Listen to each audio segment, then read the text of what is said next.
All right, we live. We live. We live, baby. Stop. You see anybody in there? Anybody in there right now? Hold on. My I'm pulling it YouTube up. app is acting real weird right now. I promise you, if this Wi-Fi go out, it's gonna be a problem. We're gonna cry because we're gonna miss you. It's gonna be a problem. Okay. I promise you, if this Wi-Fi go out, Oh wait. it's gonna be a problem. Okay. A problem. Yeah, we're here, and nobody's in. Okay, let me close this out. We can wait 5 more minutes, I guess, if you want to, or a couple of minutes or whatever. Together. Oh no, we can't. I'm just pulling up the slides right now anyway, so do I remember where they are though? This is the problem with me. Either I'm in or I'm not. I don't know. Okay. I just got the alarm from YouTube letting us know that we on, so Okay. I'm gonna turn that down. See, we started a whole nother conversation up in there. Oh no. I mean, but we can get it crack-a-lacking. I know. We got 3 people. People starting to come in. So All right, let me. hey, Tony. Oh shoot. Okay, Tony. We missed you the last couple of shows, Tony. Mm-hmm. Yeah, we done missed you. Instagram story, you was looking real cute. Okay. I know. Okay. Yes. Yes. Yes. I seen that too. I said, all right, then make it do what it do. All right. Okay, see, this is okay. Yes, so we grown. We got 5 people, so people coming in. So yeah.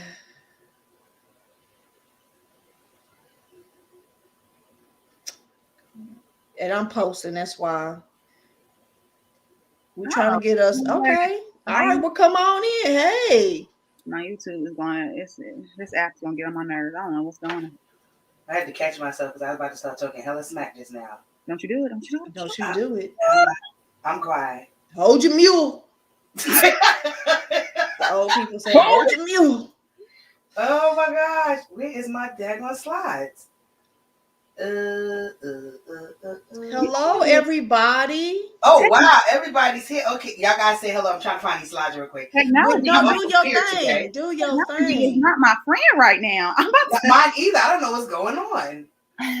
Let me get these blueberries real fast so I can calm my nerves. So you get She said, "Let me get these blueberries real fast." You gonna eat the blueberries? Okay. Okay, that's how we doing it. The blueberries. Okay, y'all, we growing. We got 8 people in here, so all right, going up. How y'all feeling on this Friday? Everybody doing good. We trying to wait for a few more people to come in, so that way we can get started. Yes. Hey, Tasha. Hello, Tequila. Okay, now my app is on. Simone, facts. It is the retrograde. Everybody. Oh yeah, it is. But I'm not claiming it. Not claiming that energy. Trying to hold on. Okay. Queen Beja said, I'm feeling good. I'm not mad at it. Girl, you feeling good? Yeah, she said good with the T. All right, let me drop that real quick. I'm trying to pull my share up.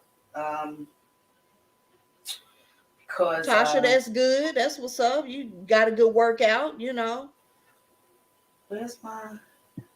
Hey, Von Seal, how are you? Oh, everybody here today. Oh, God, Nicole brought y'all in this here. Oh, is that my cousin? Where, who? Is that my cousin Tequila? Is that Tequila Long? Hey, girl. How you doing, girl? She said, hey, fam. Where is my... Yes. Okay. Let me see. Baby.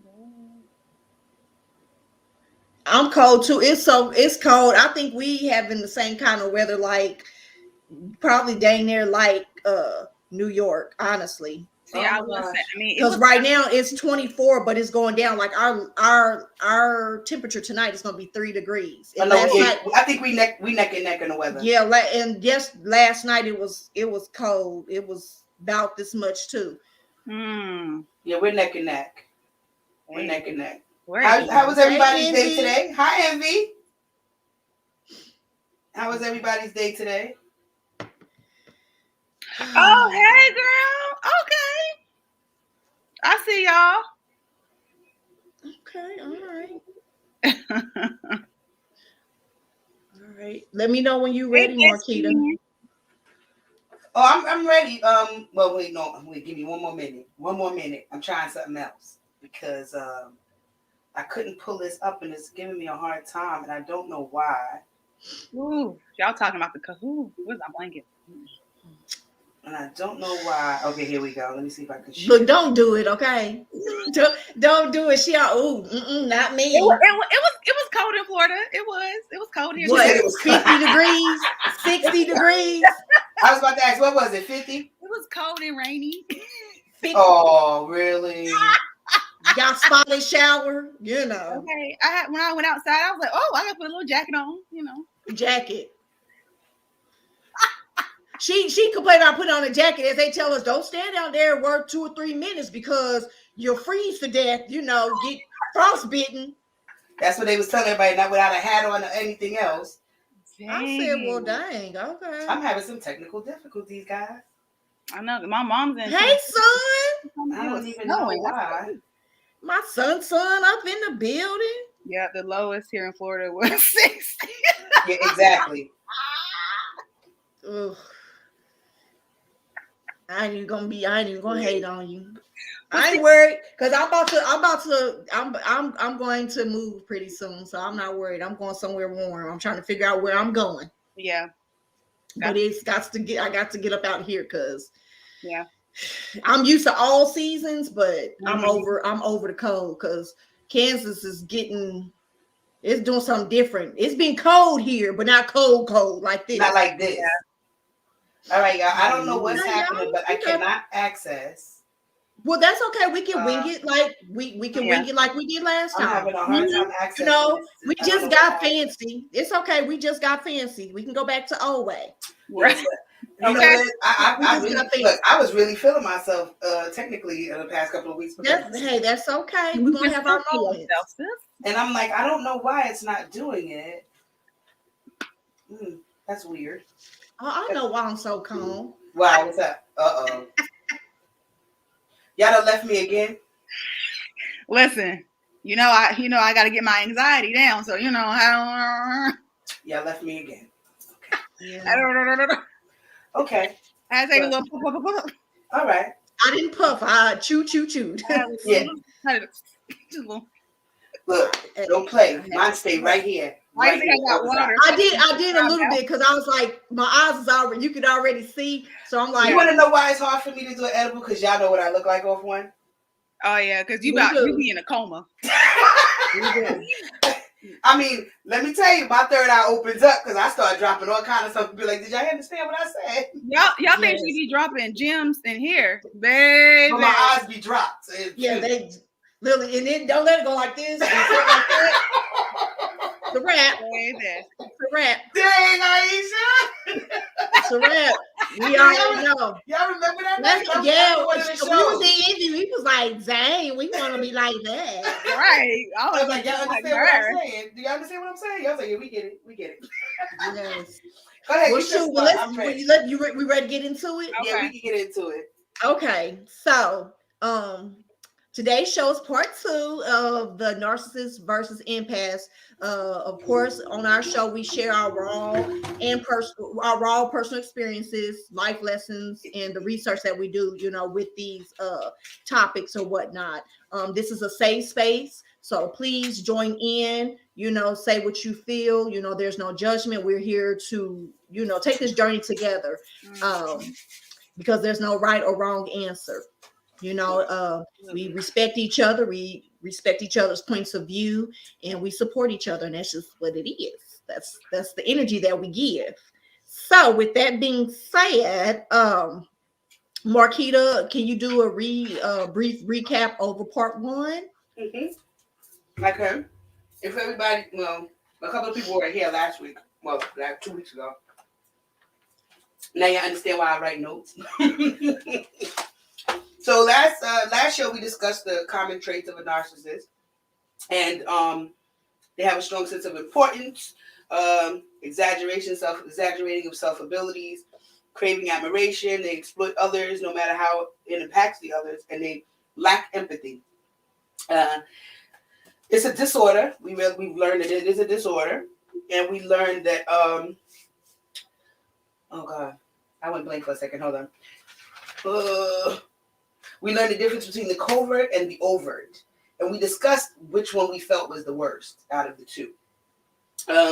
Some of the traits in the covert are a little more relaxed, so they're usually the type of person that not as outgoing or as annoying, because a lot of narcissists are very outgoing, annoying. But then that's the overt. The covert is the person that will be the nice, cool, laid back, seem like the nicest person in the world, but indirectly they're one of the worst entities that you can encounter.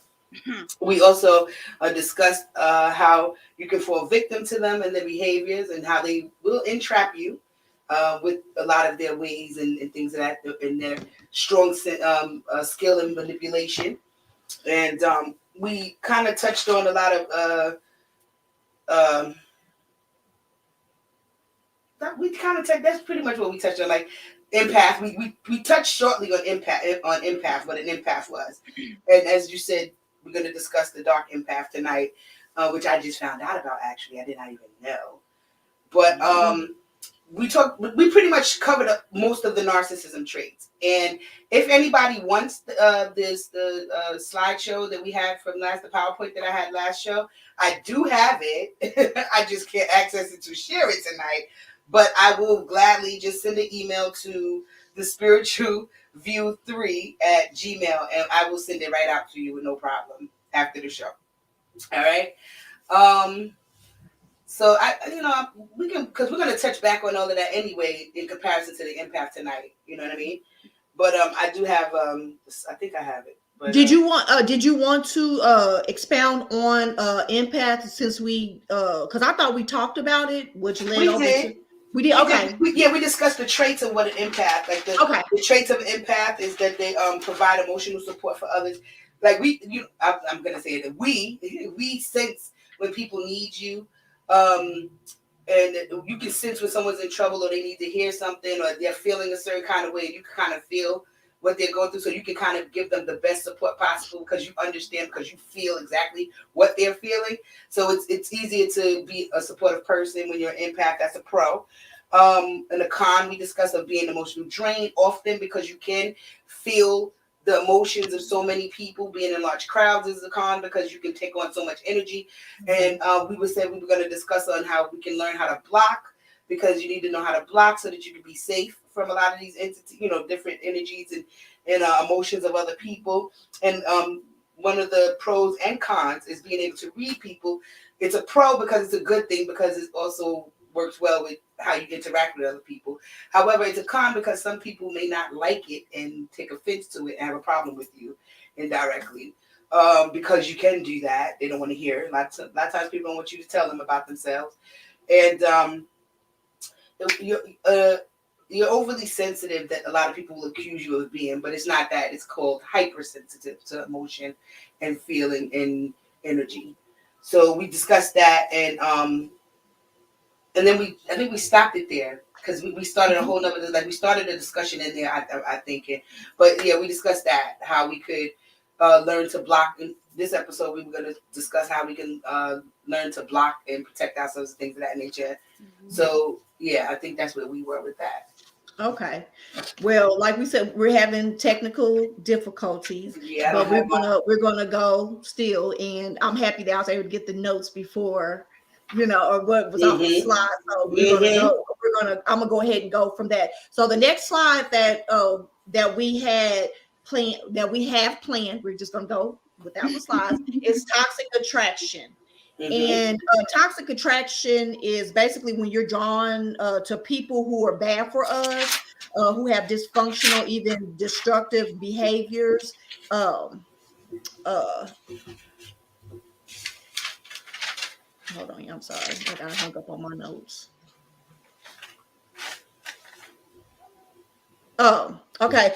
Even destructive behaviors in intimate relationships, even when they are aware of it. Or excuse me, even when we are aware of it, being empaths, we stay or keep going back for more. And we're going to talk about that. And basically, that's the definition of what it is. And basically, when I did my research, to me, it seemed like it's opposites that attract. Because empaths, we feel everything, and most of us are caring and nurturing, and that is attractive to narcissists, because they see it as a person who willing to cater to their every need, whether it's good, bad, or in between. And we give so selfishly. Wait, got it. Y'all know I don't let nothing defeat me. Yes, man. I can't help okay, it. so Let me get there. okay. Just that. Hold on, I'm gonna figure it out. Bang! Here we go. Okay. So okay. Oh wow. Okay. So all right. Yes, that goes with my notes. So okay. So and again, narcissists are attracted to people who relinquish like their power easily. And then going back to empaths, our power is to love people unconditionally, even if they show us every reason not to love them. And not only that, but most empaths trauma bond with narcissists, in which narcissists use that to their advantage.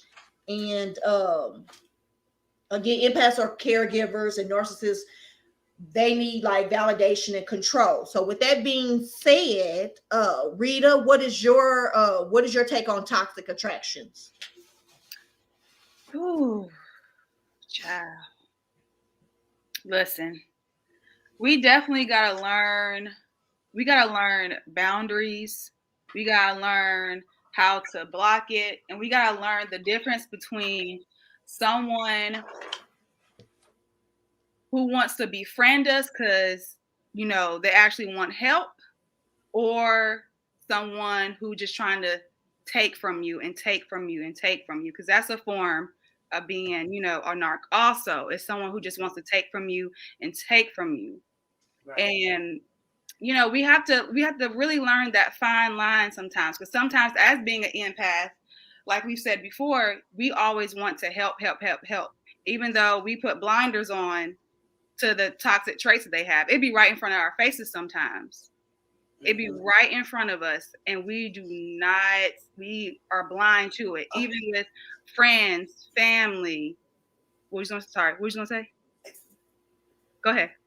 You said it'd be right in front of our face sometimes. That is a key point with empaths. With empaths, for some reason, we can sense that there's the problem, but we ignore the problem because we think that we can fix it. Right. And half of the time, we are not fixing the problem. We're actually making it worse. We're actually making them they're feeding off of that. They feed off of that all the time. So my take on that is we gotta be careful, because it can be dangerous. Not only it can be dangerous to your health, it can be dangerous to emotional everything ties into it. And sometimes you don't even realize it until you're out of it. You don't realize until you are out of it, because when you're in it, it's like, oh no, I'm helping this person. They're not being toxic. They're not doing this. They're just, I can fix them. I can do this and da da da. So you have to honestly learn the signs too. You gotta see those signs and look through them. And I know it's hard. It's hard for us not to, especially if we care about a person, but we have to. And also, because I tell people this a lot too. Friends or family, you have to see them as a person, not as your blood, not as your whatever. You have to see them as a person. Once you start seeing people as people, it'll get a little bit better. So yeah, that's my spiel. Okay, so what about you, Ms. Marquita? We do have to. I personally, how I dealt with it, you have to heal parts of yourself that are drawn, and that's just in general. That's not even being an empath. That's just as just being a human being. When you are drawn to certain people, and I'll go on family in a second, but when you're joining certain people in friendships and relationships, there's things, it's like puzzle pieces. I always say it's puzzle pieces, right? So there's something where you're lacking and that you feel that they have, so you're joined to that. Mm-hmm. And they may be, on the other hand, joined to something that you have, and what you have may be more valuable, and they may take more than you, but you're just there because it fits, because you just feel comfortable in that space with them, no matter how abusive they become to you. You know what I'm saying? So I feel that a lot of that played a part for me, dealing with it was familiarity. You know what I mean? And in your head, you're thinking like, this person wouldn't do me this way. They wouldn't be like this. They just have a lot of issues, and I'm going to be respectful of their issues. And, you know, that's a negative. Like, you have to always, it sounds selfish, but I always like to say, like, selfish does not mean you're selfish. That means that you take self as a priority. And you're no good to anybody if you're spreading yourself thin for one person or a bunch of people, because you're not in the best space for yourself to even help them, even though you may think you are helping. You're really not. Now I also feel like, you know, like when I say heal parts of yourself, like, you know, you have to understand how we talked about in childhood traumas. What is it that you're looking for? If you can fix certain parts of yourself that are yearning for certain things and give them to yourself, you will not be in a place. What was the best way? I use this term because me and my daughters use it a lot. You won't be that fresh blood in the water for the sharks. You understand what I'm saying? It's like a way of protecting yourself. So it's like, you know, I don't need you to buy me anything. So flashing money for me doesn't do anything. Right. You know, that is certain things that I do not need. I need the simplest of the simple. So when you come with the flash, it doesn't move me. So you can't what's the word? You can't it's a word I can't think of right now, but it's like how somebody schmoozes you. You can't schmooze me. It won't work. It just it's not that. You know what I'm saying? Wheel you in. Right, there you go. Right. I can't be drawn and pulled in with those things. So you got to come a little bit. You know that commercial with the guy in the farm with the dollar, and you got to do better than that. So that's me. So you have to figure out in that aspect what, you know, I'm going to do this for me. I don't need you to do this. I could do this for myself. You know, in my case, what I need from anybody that's in my circle, and that goes for a lover, that goes for a friend, I need you to be an ear sometime, because sometimes I need to just spit stuff out because I hold so much stuff in. And I don't need advice, because trust me, as an overthinking empath, I give myself a lot of advice. But I just need to make sense of it. You know, I need someone that, you know, and I say someone, I mean people, anybody that's in my tribe, that I just need to be able to pick up the phone, just like I will allow you to do, and just vent, you know, make me laugh. You know, sometimes I need to laugh because I'm so far in my damn head that, you know, I don't fell into the rabbit hole. Right. So I don't need a flash. Go ahead, honey. No, I'm saying that's sometimes all we need. I don't need anything extra. So anything, you know, like I have a hard time because a lot of times people call me and I'm really quick to answer the phone no matter what. And then, you know, it's advice, I give it, and then I get frustrated because they don't follow it, like things like that. So, you know, I started to eliminate it. I don't answer the phone for everybody all the time. It depends on what mood I'm in. And it sounds bad. And it's protecting you got to protect your peace. There we go. It sounds, and that's why I say it sounds bad, and I'm putting it out here because, you know, we always talk about transparency. There's times in my phone ringing, I'll look at my phone and be like, nope, not right now. I'm not in this space right now. I just want to sit here quietly. You know what I mean? So, you know, I'll get back to you, and if it's really important, you'll get back to me, and then I know it's really important anyway. So, you know, that's, you know, where I go with things now. And I used to feel bad about that. And people make you feel bad about that because they make it seem like you're not there for them. But they don't even ask you, why are you okay? Why didn't you answer the phone? You know, I could be at a crisis. You know what I'm saying? Right. So, you know, at the end of the day, that's how I weed out people as well. You know what I'm saying? We just have to be protective of ourselves first, our peace. Your peace is, a peace of mind is more than $1 million. I don't care what anybody says. Yeah. We joke about it. We have memes about it, about having a peace of mind, but $1 million is this, that, and the third. No, it's not, because when you got $1 million, you got a million problems. Yeah. And that, I mean, and you know what? And you saying all of that, that's literally, that's a toxic attraction empaths have, you know, and like I said, our last show, unfortunately, we all as humans have some sort of narcissistic behavior. Yeah. And we have to keep that in check because we can be functioning in that space and don't even know that you are. So we discussed that because we said that there was some times when we were in the dark, we've operated under, you know, with dark path traits and stuff like that. Because and the reason why I said that is because without this article I was reading was basically saying, you know, most empaths, we are problem solvers because we want to fix things. Mm-hmm. We want to fix things. And you know, it just is, it attracts those type of people, to say the least. So, and I think also another thing, we also I think we also, unfortunately, we get blindsided. Like you said, we know in our gut, like, okay, this is not good for us, but we always searching for the good in people. We get blinded by that when they showing us everything that, I mean, everything that defines you're a narcissist. And unfortunately, I think that's how we get caught up with narcissists as well. So, okay, so we're going to go to the comments and see what we got good up in here, some comments and things of that nature. So let me see. Let me get past the people talking about being in a jacket. Hey now. Okay, so let me see. Let me know. I start pinning. Okay. Tony says she got to learn block to block properly. Mm-hmm. Yeah. I mean, I think that goes back to, I was gonna say, that goes back to what Sarita, or actually Marquita, was saying. You gotta heal parts within yourself. I don't know when y'all said that. You gotta heal. Okay, you gotta heal what's on the inside of you, so that way you're aware of certain things. Because and that's part of shadow work too. You have to seek what's in your. What about you is attracting that person? What about you are attracting those type of people? Right.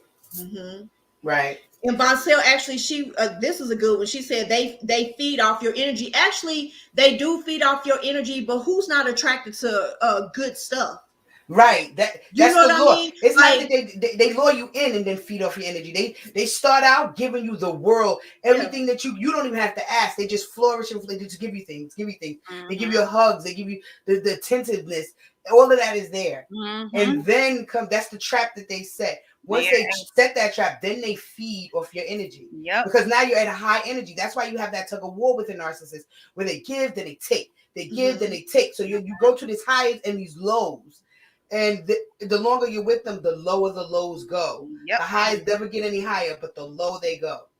Did that make sense? And another one, Natasha, you said you could you say you interact with, you could tell when you interact with the vampire. You know what? This kind of gave me epiphany. I'll say this: you have to be careful with that, because sometimes I also believe, even as perfect and straight and narrow that we want to think that we function in, sometimes it's a mere reflection of the energy that you're giving off too. Absolutely. So that's something. So you got to be careful that you're not giving off vampire like energy, right? You know what I mean? Because that's one thing I am learning. Like when it's a certain not necessarily healthy behavior, I attract the same thing. Right. So when you kind of change things up, you start attracting different things. So definitely be aware of that. And Queen Bashan says she's learning to set boundaries, which is good. And she said, me helping them turned it to jealousy and envy, and I ended up having to do a lot of spiritual work to get rid of that energy. Sis, I know. Got to be. I mean, because I feel like because we want to help, so bad that we pick up bags that don't even belong to us. Ooh, yes. Pick up bags that don't even belong. And we have to also we're gonna have to, that little statement you made right there. I think that in an upcoming show we need to address spirituality and sexuality, because that has a lot to play a part in it, and dealing with a narcissist, that all kind of rolls into one in that. But you're right, go ahead. We pick up baggage that belongs to people that don't even have nothing to do with us. We wonder why we got so many feelings and emotions and stuff that we're carrying, because you didn't extended yourself out. And narcissists, they will suck you dry of all your good energy, and you find because we're so thirsty at that point, we replenishing with their bad stuff. That's something I've noticed too. And we, got to be cognitive of that. They will literally make you start to question yourself. Your sanity. You literally start questioning yourself. Like, did I do that? Did I really say Mhm. that? I mean, they're very convincing and very good at manipulating with sharp tongues. I mean, they're really good at it. So Mhm. you always gotta, what I had to do, like I told you, I didn't, my narcissist relationship didn't last 8 months. Okay. And there was a break in between there. The crazy part is I had to literally, whenever there was a conversation, it was hilarious because y'all know me. I tell y'all, every show I tell you I'm an asshole. I would sit down whenever there was a problem and there was a so-called communicating, because they get you with their communication, and their communication and having a conversation is pretty much telling you how much of a piece of shit you are. Right? So I started to take notes when I was being told how horrible I was. That became a problem because why are you taking notes? Well, I'm going to fix these things because you said they're so bad. But what happened was me doing that, I was able to step back out of the actual situation and watch it. Mm-hmm. And literally, you know how we always say self-talk, literally, it would be my voice and be, he full of shit. Don't listen to that. You know what I'm saying? So you have to step back. Don't even answer. There's nothing you can say to a narcissist is going to change their mind. Nope. They literally are so twisted into their thought process and how they see and view things that it's going to be your view. It's all their view, regardless. Even them telling you what you see is what they're seeing. So to sit back and listen to them and try to go back and forth with them will not work. They will never talk about the situation at hand that they claim is an issue, because there really is no issue. So what you have to do is sit back and just don't say a word and listen. Let them go. Some good stuff came in. I'm going. Okay. I'm going. Yeah, go to Tony. I'm going. That's a good question. Hold on. Is it this one right here? Yeah, Sarita, you wanna answer that? I feel like narcissistic people have a healthy shadow work or self. That's what. Woo! Yeah, I don't agree. That's some good stuff. I agree too. I don't. Woo! Well, you got to think about it. We're empaths, so Yes. we're always thinking on how to emotionally heal ourselves and stuff. You know what I'm saying?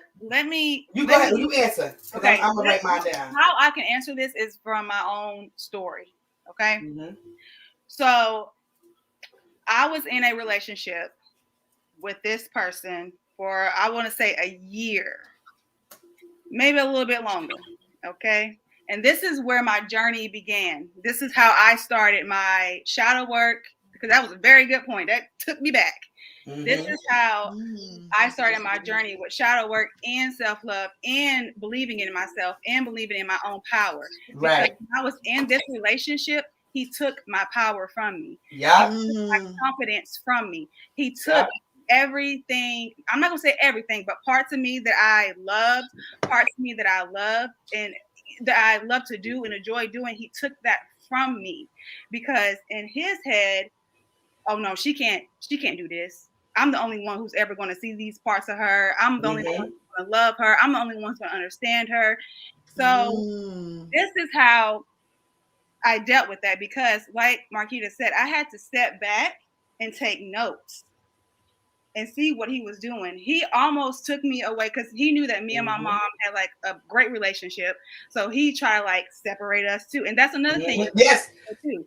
Isolation. Separate you from support. Yeah, they sure will. Separate you from the people who love you the most and see you the most. So you have to be careful. They want you to be your everything. Everything. Oh, I was gonna say, before you speak on it, did you see Maisha's? I'm about to go there. I'm gonna say, because you about to get right into that. Yep. Hold on. Is it this one right here? No, the Narcissist vs. This one. There we go. Yes. That's the one I saw. You told me to put up Tony's. I saw Maisha's. Yes, hers is Narcissist versus Empath. Reminds me of the social status in high school, which you just talked about, Sarita. Mm-hmm. You know how the popular guy girl that gets away with everything because they're attractive and charming. And Yes, because in the beginning, this person, and like Marquise, like they will switch. Like the switch up is quick. And let me tell you the funny part about that. When you say the switch up is quick, their face is so beautiful to you. Yes. And that if you really are in tune, you can see the demon come out of them. Like their eyes. Yes. Like it's just a whole, you like to the point where you just like, who are you? Quick. When I tell you it's so quick and so subtle. Yep. It's quick, because when I first met this person, I just knew. I was like, oh yeah, he talks to me nice, and it wasn't even a material thing that he was giving me. It was that It was that love. It was that, Mhm. and that's why you have to be careful when you're dating someone or whatever. Don't give them too much. I mean, not even dating, Don't because give them too I much. got caught up in, you know, people assuming that I was like had this Mhm. I'll say this without saying a lot. I'm transparent, but I'll say this. But Maisha, this is close to home, and you know exactly what I mean, because you don't even have to date that person. Right. That person, Right. you could be dealing with you can even be dealing with low self-esteem, Mhm. and you know, Mhm. trying to find your placement of who you are, you know, and things of that nature, and they from See, afar scoping you out. They're preying on you, yes. you know what I'm Mhm. That's what saying? he saw in me.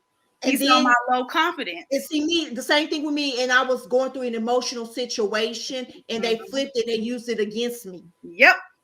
and Yep. I ended up in a situation. It was a Yep. Mhm. blessing, but I ended up in a situation. Situation. That's what Absolutely. happened Yes. to me. And I didn't know that happened, or that I even dealt with a narcissist until later in life. Mhm. Mm-hmm. See, for me, luckily, I was already head in on my spiritual journey and everything, right? So Mm-hmm. I was already aware of certain behaviors, and because I was working on, well, to address what you were saying about how, you know, for me it was the opposite. I felt that it stagnated me because I was in the beginning. I really wasn't in the beginning, because I told you guys I've awakened several times, but this was the time Right. I put my foot down. I was like, I'm going in. Right. Okay, That was same. so I was already in the beginning of that. Mm-hmm. So it made me. I felt that it stagnated me in that beginning, because what started to happen was his feelings became the play, Uh-huh. right? Not getting that low from him to Mm-hmm. ruin my up, and trying to cater to whatever he needed emotionally. And I felt that stagnated me spiritually in learning things, because it was all about keeping him in a And they know space, in that. a good space, right? And he Mm-hmm. would purposely try to stay in a bad space. So Mm-hmm. I felt, for me, that it was stagnation. What it did for me dealing with a narcissist, what it did for me was it taught me to fight. And what I mean by fight, first it taught me to love myself. Like, there's nothing wrong with me. I am who I am. You Yep. understand what I'm saying? I love me, and I had to prove to myself that I love me. Just like I would take somebody's head clean off for messing with my kids or my grandbaby, I had to be that way, 10 toes down for myself. That Exactly. any way, any shape or course, they got to go. So Exactly. that taught me that I had to love myself enough to fight for myself, to go, Mm-hmm. I don't need this, I don't need you. And the crazy part about it is, once you do that right there, I don't care what anybody, I don't know about anybody else, but for me, once I stood down, 10 toes down, I was like, I'm done. I That was was done. it. Yeah. You know that funny trend that was on TikTok a few months back, when it was just like, and it was like off. That's literally what happened to me. Yeah. And it's like, one day I was just like, yeah, I don't care what you do, bro. Do it. I don't care. Yeah. You Yeah. understand? Once the whole thing is what feeds, when we say feed, the energy feeds, what you do and how you're doing so much to just cater to their happiness, their mood, their environment, or whatever. That's what's draining you of your energy. That's how they're sucking your energy out. Mm-hmm. But that second you turn that faucet off, they literally will walk away. Yeah. Some And then will walk away. Some get some will. violent. Some yeah, that's getting ready to say some will. Some But get mine, violent. Mm-hmm. I think mine. Yeah. I think mine knew off the rip once he saw the yeah, face page, and I mine was like, it was more we could take it there, bro. Like, what's up? it was more so a guilt trip is what it Mm. was. Like that Right. whole, you gonna leave me like everybody else? Yes, actually I am. Right. I am. I just feel like we reached a point, because me, as empathic as I am, I have, unfortunately, I've had major relationships that I didn't, because my heart is so big and I always want to see the good in people, I didn't get it. And so I actually started my last heartbreak, which was probably about 6-7 years ago, maybe 6-7 years ago, 8 years maybe ago, is when the light bulb came on to me, and when I started my spiritual journey, and I said, you know what, I got to heal some things, because I'm tired of attracting these type of people. And even with me being on my journey, I've dated people, but when they said that red flag, I was like, deuces, I'm not dealing with that, period. Been there, done that. I know the red flags, I'm out. Period. So yeah. So good. Okay. So wait, I got one more thing I want to throw up here, because I just saw this and I started, because No, Tony, it's not the narcissist in you, love. You're an empath. It's the dark empath in you. It's the dark. That's empath. what we're going to talk about tonight, baby. Yeah, it's the dark empath. But we all have that. I mean, because listen, I be laughing too. Like I told you on the last show, when I be seeing the person I dated looking crazy, I'm like, yeah, bitch. Right. Hey. That's what it be like. Right? Be like that. Period. Okay, so can we move on? Are we good with that? Yeah, we can. I think we can. Is everybody okay? Is everybody all right? We can keep going? Yeah, I think we can keep going. That was good. Thank you, guys. Okay, so the next thing that we're going to talk about is... Hold on. Okay. I'm sorry. I forgot. My bad. Okay, next one is defending yourself against narcissists. Okay. Hold on, I'm going. We did toxic attraction. Okay. Yes, we did. We got that one? Okay. No, we did. We did that. Yeah, we did all that. We just did this just now. Yeah. Okay. So all right. All right. You got some good stuff up in there. Okay. You got some real. I'm gonna say it. That ain't in my notes. I threw that one in there. I threw that one in there the other night. I like that. Okay. All right. So defending yourself against a narcissist. These are some different things that you could use to defend yourself against a narcissist. Is that okay? It's kind of small. I didn't know it was okay. That's okay. If y'all want like the big stuff, then definitely email us. No, I don't like how that looks. Yeah. Okay. Well, I'm gonna go ahead and read my notes. Okay. So these are some tips. I look bigger on the TV. Okay, I got us on the TV too. But anyway, all right. So here go a few things that we can do to defend ourselves. It's important empaths learn how to protect themselves and energy. Meditation, guided meditation and frequencies. Ground in nature, walk on the beach or go barefooted in the grass. I don't know what that other one says. It's missing part at the top part.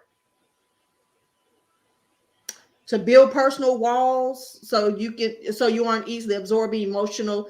Learn to build personal walls so you aren't easily absorbing emotions around you. Create boundaries. This is a challenge because empaths, because it doesn't come naturally to us, which is true. Empaths are driven to help and to fix things. Be selective who you spend time with and how much time. And remember, there are some people that you cannot help, and some people you're better off staying away from. And then going to my notes, the ones that I had is know your vulnerabilities, and it might still touch on these ones that I just read off, but know your vulnerabilities. Learn to trust your own judgment. Educate yourself. Don't let them bait you. Set boundaries. Stay grounded. Those were some of the things that was in there. So those were the ones that I had. So with that being said, so do you have some? Okay, so my questions are: have you had to defend yourself from a narcissist? And do you have any additional input? Let me flip that. Do you have any additional input on defending yourself against narcissists? And have you had to defend yourself from a narcissist? And Marquita, you will start off this round of response. Of defending myself. So how did I defend myself? Okay. Well, first question. Let's get through this. Like, don't double up on the question, sis. Okay. Do you have any additional input on defending yourself against narcissists? Yeah, get the hell away from them. What I mean by that is not for nothing. Let me not, because y'all know I'm quick with my lips. But what I mean by that is, while I was in the relationship itself, I would get away. And what I mean with that also, I have an affinity for music. I love music. Music is such a big importance for me, which I think falls under frequencies. We'll discuss that at another time, but I like to listen to a lot of music, and music is expressive for me. So if I listen to music outward and you hear the music, I'm sharing my love with you. If I put on headphones, it's fuck you. So basically, because they knew me very well, they didn't know me that well, but they knew that certain behaviors from me, they understood what they meant. So by me withdrawing and putting my headphones on and listening to music and sometimes the energy would be so dark because as an empath, you could just feel it. It's heavy, it's thick. And I would just get up, put my clothes on, and walk to the store, walk around the neighborhood. I remember I actually did no bullshit about 5 miles one night. That was to and from. It was 2.5 and 2.5 back. And I didn't even realize I did it. It was just the music in my ear and the wind, because it was a winter night, and the wind, it just felt so good. And I was just stepping. And it changed my whole vibe. Then I came in and took a shower with the bed like it was not like he didn't even exist.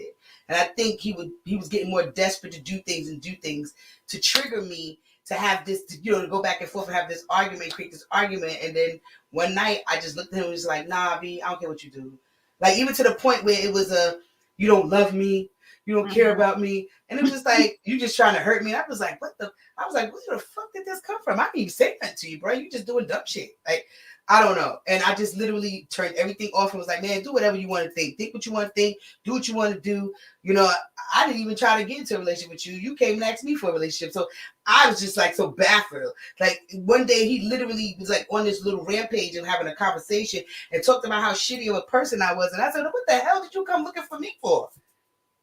If I'm that bad, why are you even around here? Right. So when I started throwing those kind of questions out, they would throw the daggers back. I don't know. Well, you can always leave. You nobody holding you hostage, boo. You ain't in my basement. I ain't got no plunger. So Yes. I'm just saying.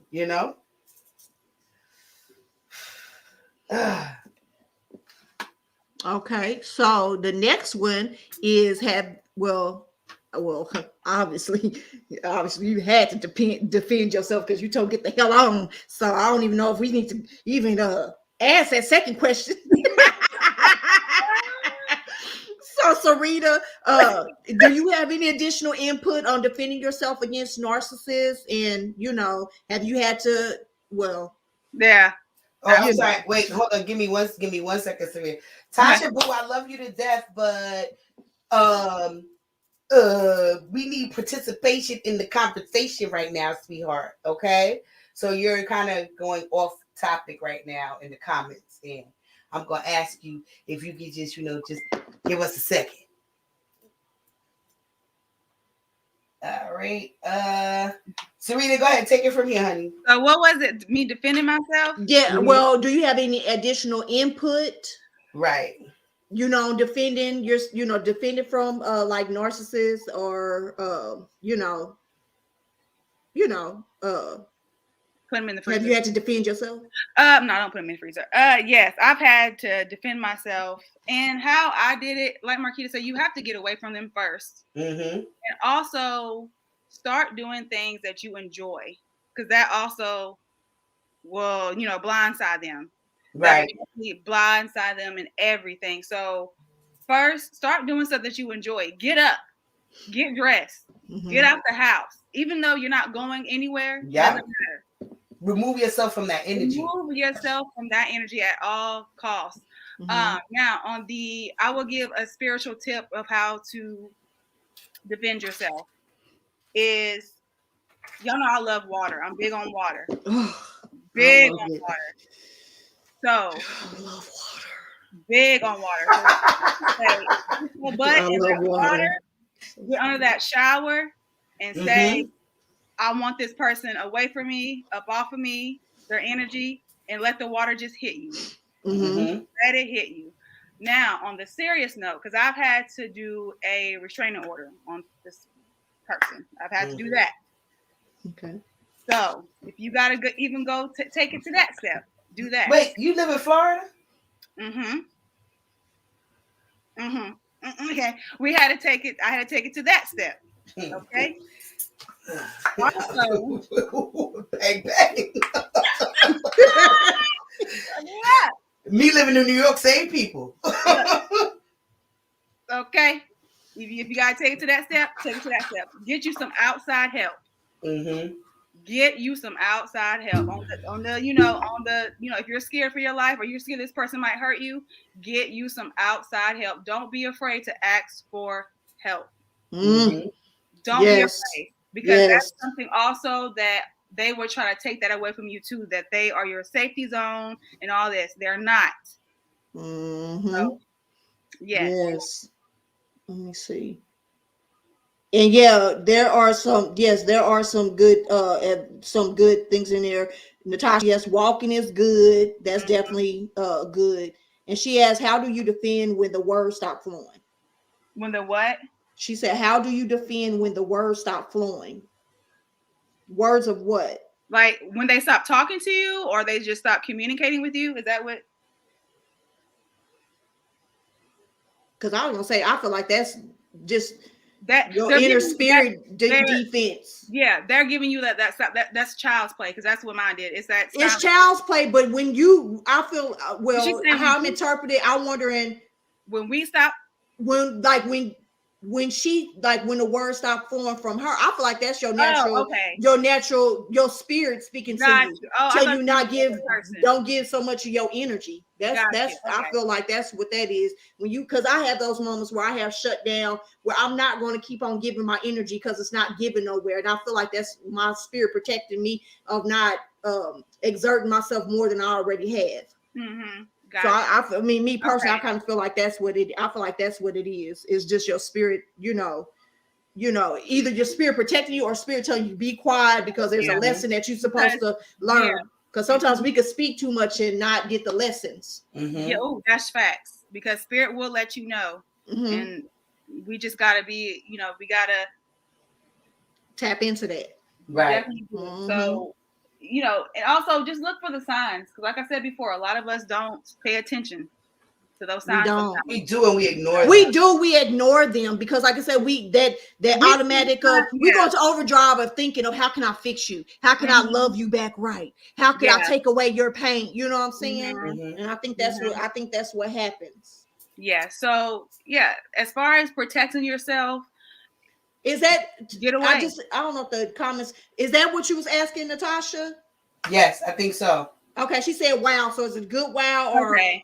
Because she asked, she said, how do you defend when words, hold on, let me drop this on here. Can I pop it up there? How do you defend when the words stop flowing? Okay. Right. Okay. So right when I saw it right when you started explaining about the shower and the water. Okay. Yeah. So yeah, I would definitely say the shower and getting away from them and taking your power back. Taking your power, taking your happiness back. No matter what. The worst thing for a narcissist is to see you happy when they're miserable. They do not like that.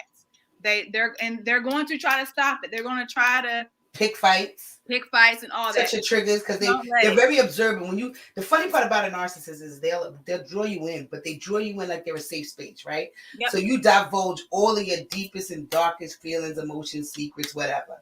And as soon as they go into that demon switch mode that they go into, everything that they come out, they judge you by it. Every little bit of information that you are probably already beating yourself up in your own, they will come and put a magnifying flashlight, a spotlight on it and see. And like, how they tell you to train a puppy and don't pee, you put their face in. They do just that. They bring up everything you find ugly about you and put it in your face. Like, you're lucky I'm even standing here with you because look how ugly you are. And they play the martyr in it. Careful of what you say to people. Yeah, and what you say, the silence tactic. How you talk to yourself also in front of them. If you talk to yourself less than in front of them, then baby, they're gonna. And it is the silence tactic. That's a form. You gotta think of silence, especially when you're a person that's thrive from conversation. When a person give you the silence tactic, that's a form of punishment to you. Right. You know what I'm saying? Because that's what I was saying. Yeah, because they know, like, for instance, like, I want to talk to you to, talk it through, to try to figure out what's going on, and they get silence on you. They know that your mind gonna go into overdrive of what did I do wrong? What did I say wrong? Could I say something differently? Could I said it, reworded things? Maybe I went too hard. Maybe and they know that.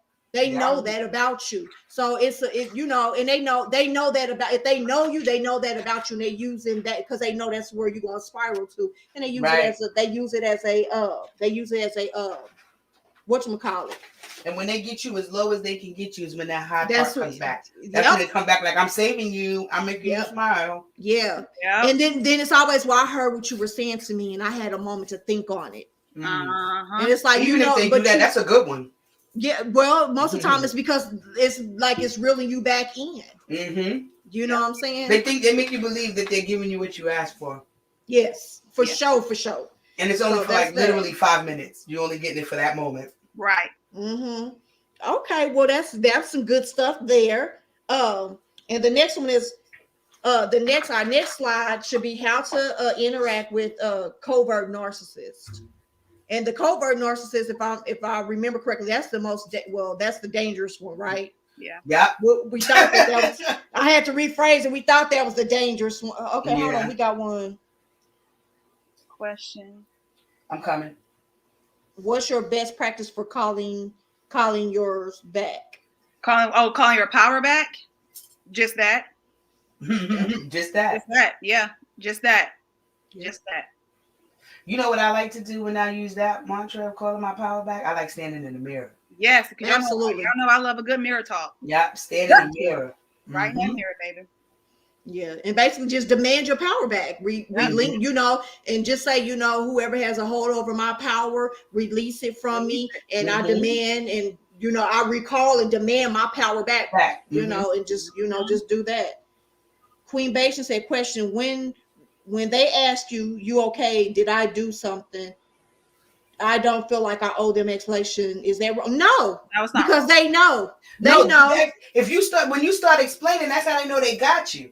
Yeah, when you're defiant, it makes them one or two things. Either they go to run or they double down. Or think about it this way too, Marquita. We over-explain. We have a tendency to over-explain. Yes, we do. So when we over-explain, guess what they do? Oh, let me put this in the bag for next time. Oh, I didn't know that. We give them more. Yeah, they double down on certain behaviors. We actually help them form the weapon against us. Yes. Yeah, I learned that a long time ago. You got to be careful with what you give people. Learn how to be quiet and listen to what they are saying. Because unfortunately, the only way you can ensure that you're getting the same type of energy reciprocated to you is if you attract another empath. Right. And 9 times out of 10, I ain't gonna say no. I'll say 7 out of 10. You're not gonna attract a equal empath. Right. So that's that. So yeah. So yeah, I don't think you're wrong at all. And I love this picture, by the way. Oh yes, and Simone said she said when it clicked for me, I would take the energy, supersize it, and give it back. Yeah, because Simone's an asshole. Sure will. Love me yeah, she definitely does. She doubles down, boy. You got to. Woo. Make in the corner crying. Yeah, And like I tell people, just realistically, if you slow down and you tap into yourself, self will tell you everything that you are missing. It will tell you what you need to hear. Baby, it will tell you straight up, this ain't the one. This ain't the one. And let me ask y'all a question. Have y'all ever in your relationship with a narcissist hear that voice tell you that over and over again? Over and over, yeah. And we ignore it, we quiet down. Yeah. Just go. I'm like, but then you getting tired of being sick inside. And then they like, go inside your head. You be like, hey, I hear it. I hear it. Out. Everybody, I hear it. I won't do this no more. Right. I'm tired. Listen, I have to put this up. She said, I never knew there were levels to this.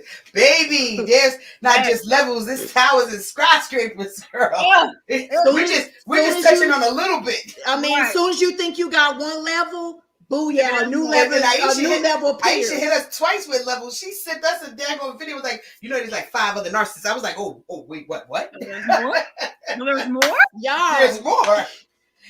Listen, guys, we tell you all the time, we talk about these topics, and these are things that we talk about, and we go into so much because we always looking up information, and we're like, that'd be a good topic. So we really do discuss this for weeks before we get to y'all. And we've been talking since the last show, and most of our conversation has been about narcissism, empath, dark empath. Do you think you're a dark empath, girl? We gotta talk about that. See, so y'all really don't know. We really are sharing like our girlfriend conversations. Yeah. Our spiritual girlfriend conversations. Yes. Yes. Okay, thank y'all. Yeah, we appreciate this is a good show. It is. I love it. Love the participation. And I see we got other people here, so y'all need to speak up. We see y'all. I see my mama. Hey, mama. She said, yeah, mama. Yeah, Mimi. Because Mimi gonna hit us with a couple of big facts and then run. Where you at? Shoot. Okay, so all right. So our next one is how to interact with the covert narcissist. Okay, so see, this is the one. Oh, I didn't mean it to do that. I should have pulled it over. Everything went to the next set. okay, so I'm gonna read hers, and I got actually this is from my list, right? Is this Which the one? I did this last. No, I did this when I did the first show. This was all I had, and then we decided we're gonna split this into two. Okay, bet. Then okay, cool. Then I'll go with this one, but I do got some notes too. Well, add them on then. Different ones. I will. Yeah, definitely. add them on. So it says, okay, so personal. Do not take anything personally. A narc behaves in negative ways because of something unhealthy with them, not you, with them. When you take it personally, it helps them maintain leverage. Like we said, they form the weapon. What'd you say? Yep. The more we over-explain, they pull the information. They pull it and they pocket that. Okay. The second one is set boundaries. The more you can practice setting boundaries, the more consistently you are conveying their tactics aren't working. Consider what is important to you and work to create boundaries. That's some fire right there. That's some fire. Because I could probably say all of us empaths, we have issues with setting boundaries. We until we suffer burnout. Look, this we'll tell them. Okay, this is the line. We draw the line right here. And then we go. Okay, we're gonna move the line. Wait, we're gonna move the line. Oh, Mimi, Jesus. Yes, Mimi. That was a Jesus. Hold on now. Hold on. Okay, we gotta go back to. All right, give me a hot second. Hold on. I came back. Lord, you talk about a trigger, Tasha. You ain't alone. Jesus Christ.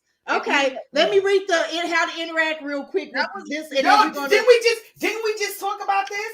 Didn't I just say this? Look, this is why we got to talk about this sex and spirituality how in depth. We come. I'll go back to what that. You know what? Okay, that's all I was like. There's a cleansing needed. Okay, there's a whole cleansing that has to happen. Okay. The victim has to be cleansed. Okay, if you were sexual assault by a narcissist, is it possible to carry narcissistic spirit through sexual encounters? Yes. Absolutely. Yes.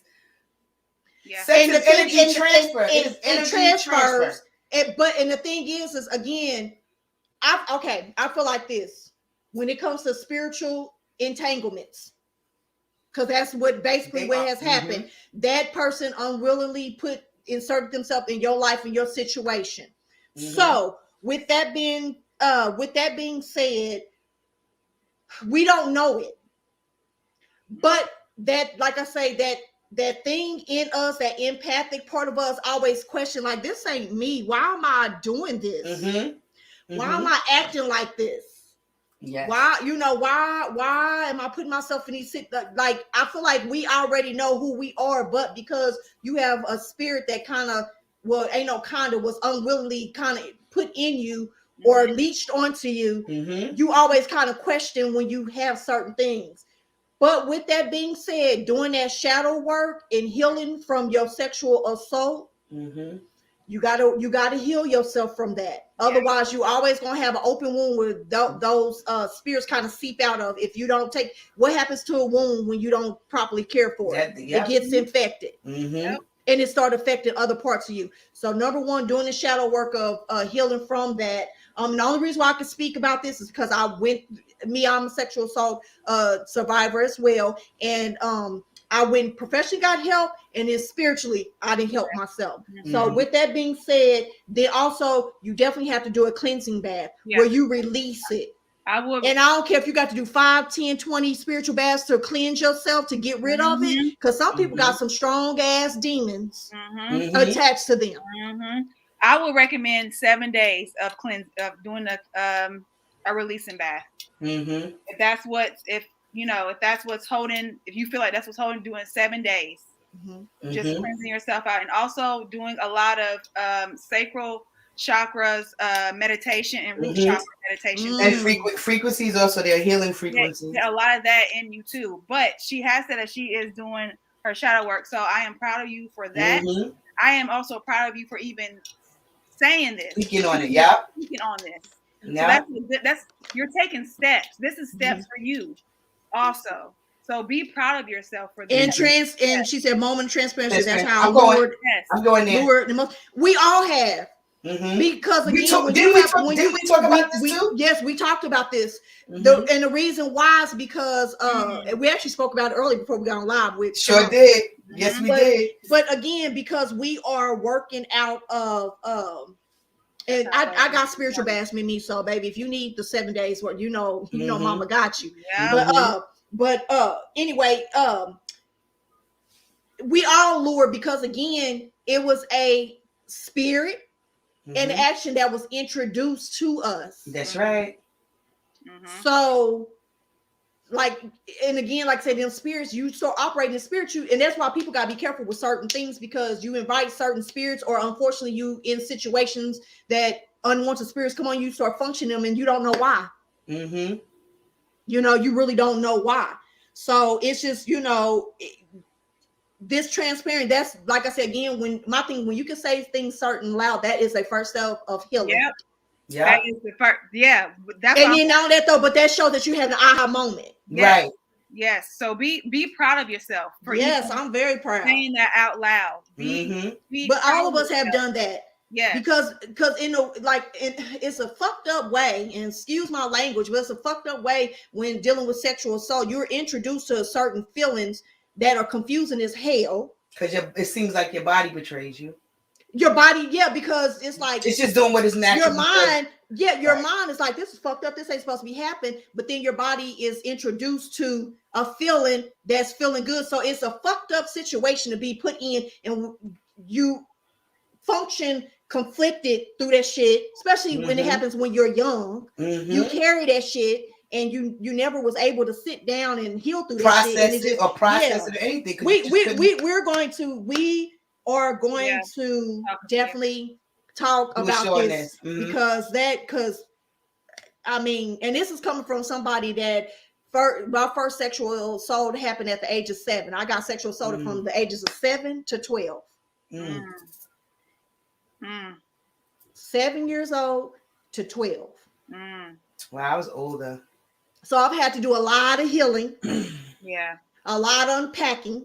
A lot of childhood healing too. That's very important to tell yourself before you go to bed at night. This is what I want you to do. I want you to hug yourself, hug your younger self, and tell her it's okay. It's okay to come out. It's okay for her to play. It's okay to be herself. Tell her it is okay. She's safe. She is safe. And for you, like I said, for you to even speak that up and say that, your child, whatever age that happened to you, she is proud of you right now. So for you to even say that, and don't ever stop talking to her. And even have that aha moment. To have that aha moment, like that's amazing. I mean, that's a beautiful thing, and I'm definitely proud of you. Definitely. Yeah. So I mean, we all have to. So we just, I mean, like I say, shadow work is a constant. Healing is a constant. We say that on this show. But thank you. That was some heat for anybody that didn't dealt with some stuff. That's something to kind of go back and rethink on. Because not only that though, but unfortunately, when we've been functioning so long in certain fucked up behaviors, it molds us into certain adult behaviors. And until you get that aha moment, like this ain't really me. Why am I functioning like this? Why am I in this head space? Why am I in this emotional, physical space? It's because you get an aha moment like, well, damn, I remember this happened to me and that traumatized the hell out of me. And as a kid, I didn't even know what emotions I was dealing with. You know what I'm saying? So good job. Good job. Good job. Good job. I'm going back to the slides, or we still have comments here? Yes, yes. Air hug. And Tasha, and before I'll say this, Tasha, it comes to point 2, work on it, but don't stay in it. Right. Yeah. Yep. You get that. I still talk to my inner child. Talk to your inner child, but don't allow your inner child, because also to dwell in it. That part. The same way that you big yourself up every morning so you can get out, and get moving, and you give your affirmations, you give your inner child that. You give her the same ones that to get her together and get her with love. That's what you do. That's how you put your children back to. That's how you make yourself whole again. Yeah, because 3 years is too long. I'm just gonna I'm gonna be honest to you. Yeah. And that's not saying don't forget, or because you can't forget, but you gotta learn how to forgive and try to work through it. Yeah. So yeah, don't stay stuck in that space. And I'm gonna tell you, because I was in that space for a long ass time, and that's why I made a lot of fucked up decisions and got a lot of fucked up circumstances that I didn't have to, but I didn't know any better. So keep on pushing. All right, so I'm saying keep on. That's all we can do. Yeah. So okay, so back to the last thing we talked about set boundaries. The next one is we're gonna have to do sex and spirituality. We're gonna have to do that our next show. We're gonna have to do that. I was gonna tell y'all that too. I felt the same way because we're gonna have to do that. About like how we discussing frequencies here. Most of the work that we're talking about doing, the most important one is sex. Because nobody mentioned this, and I was gonna wait till later to mention it, but when we talk about energy transfer, well, of course, because Maisha kind of pulled us right to the table. Yeah, buddy. But when you are taking in that kind of energy on a regular basis, you have to separate yourself from that. See, I'm a big advocate on abstinence, right? Because I tell everybody I say I'm sapiosexual because I like intellectuality anyway. So you got to talk to me. You got to have some kind of mental. So let me just say this to y'all. If I fall in love with intelligence, that means that the narcissist that I was involved with was a master narcissist. Yeah. Because he was highly intelligent. Yep. And by me only dealing with that for 8 months, let me know just how intelligent I was too. Yeah. Because I didn't think I was that smart. And honey, that's what made me understand. And I had to tell my little me, girl, let's go. She was like, yeah, I'm with it. Okay. So that was the weirdest thing to me ever. But that plays a major part in it because we talk about all of these, how to interact, right? We have to, I feel like under set boundaries, if it's in an emotional and a sexual relationship, if that's a lover, I think you should stop sex. What is wrong with not having sex? For a minute. We gotta let's converse through some things. Right. We talk about how we can trauma bond with these people, right? Yep. So we could trauma bond with narcissists on top of energy transfer. Yeah. You see how it makes it harder and harder to get out from underneath it because you're reinfecting yourself over and over again, mentally, mind, body, and soul. They're getting it all. And just so you understand, when they take it all from you, they will leave. There is nothing, they will leave. Once they've taken everything from you, they will leave you like it is nothing. Yep. They will pull already packed. They will pull an already packed bag out the closet. They've been packed for 3 weeks. Okay. Just so you know. Yes, that's some good stuff. All right. So getting back to this, how to interact with the covert. We already said personal and personally set boundaries. The next one's advocate for yourself. And that ties into what? Your best healer and your best advocate yourself. So advocate for yourself. When advocating for yourself, it shows that you see their tactics, you are aware, and it makes it less appealing for them to keep trying. Then distance, creating healthy distances. Remove yourself from a space or place. Go for a walk, listen to music, in headphones, audiobook, or something to give you space. And then last is cut off contact. If all else fails, go full no contact. Your peace of mind is most important, protected. And if this means you will have to cut off all contact and communication, it shall be. I do. And basically, I'm the queen of cutoff, boy. Yeah, you gotta cut off all contact. And that's real talk. If you were friends with his friends or whatever, cut them off. Everybody gotta go. And this went back into the notes, and some of them on there, and it's basically, and I've seen 2 sets, which I was kind of like, why isn't it more cohesive? It is, but it ain't. But I took all of them. But it was study the diagnosis, what the hell a covert narcissist is. So study that. Also, people don't like, well, I ain't gonna say it. Some people will definitely tell you the truth, but you can confirm with others that are like close people around like certain behaviors and stuff, they'll confirm it. They will. Then also communicate your concerns or point out, you know, certain behaviors, encourage treatment. And then also check in with your reactions and your responses, because you feel the fire of most covert narcissists. And like you said, prepare to end the relationship. Also set a time limit on your interactions with them. Also have a buffer. Yep. Sometimes you gotta appear detached and boring, especially when they on a rampage. Also, sometimes you gotta risk looking rude when you appear detached and bored.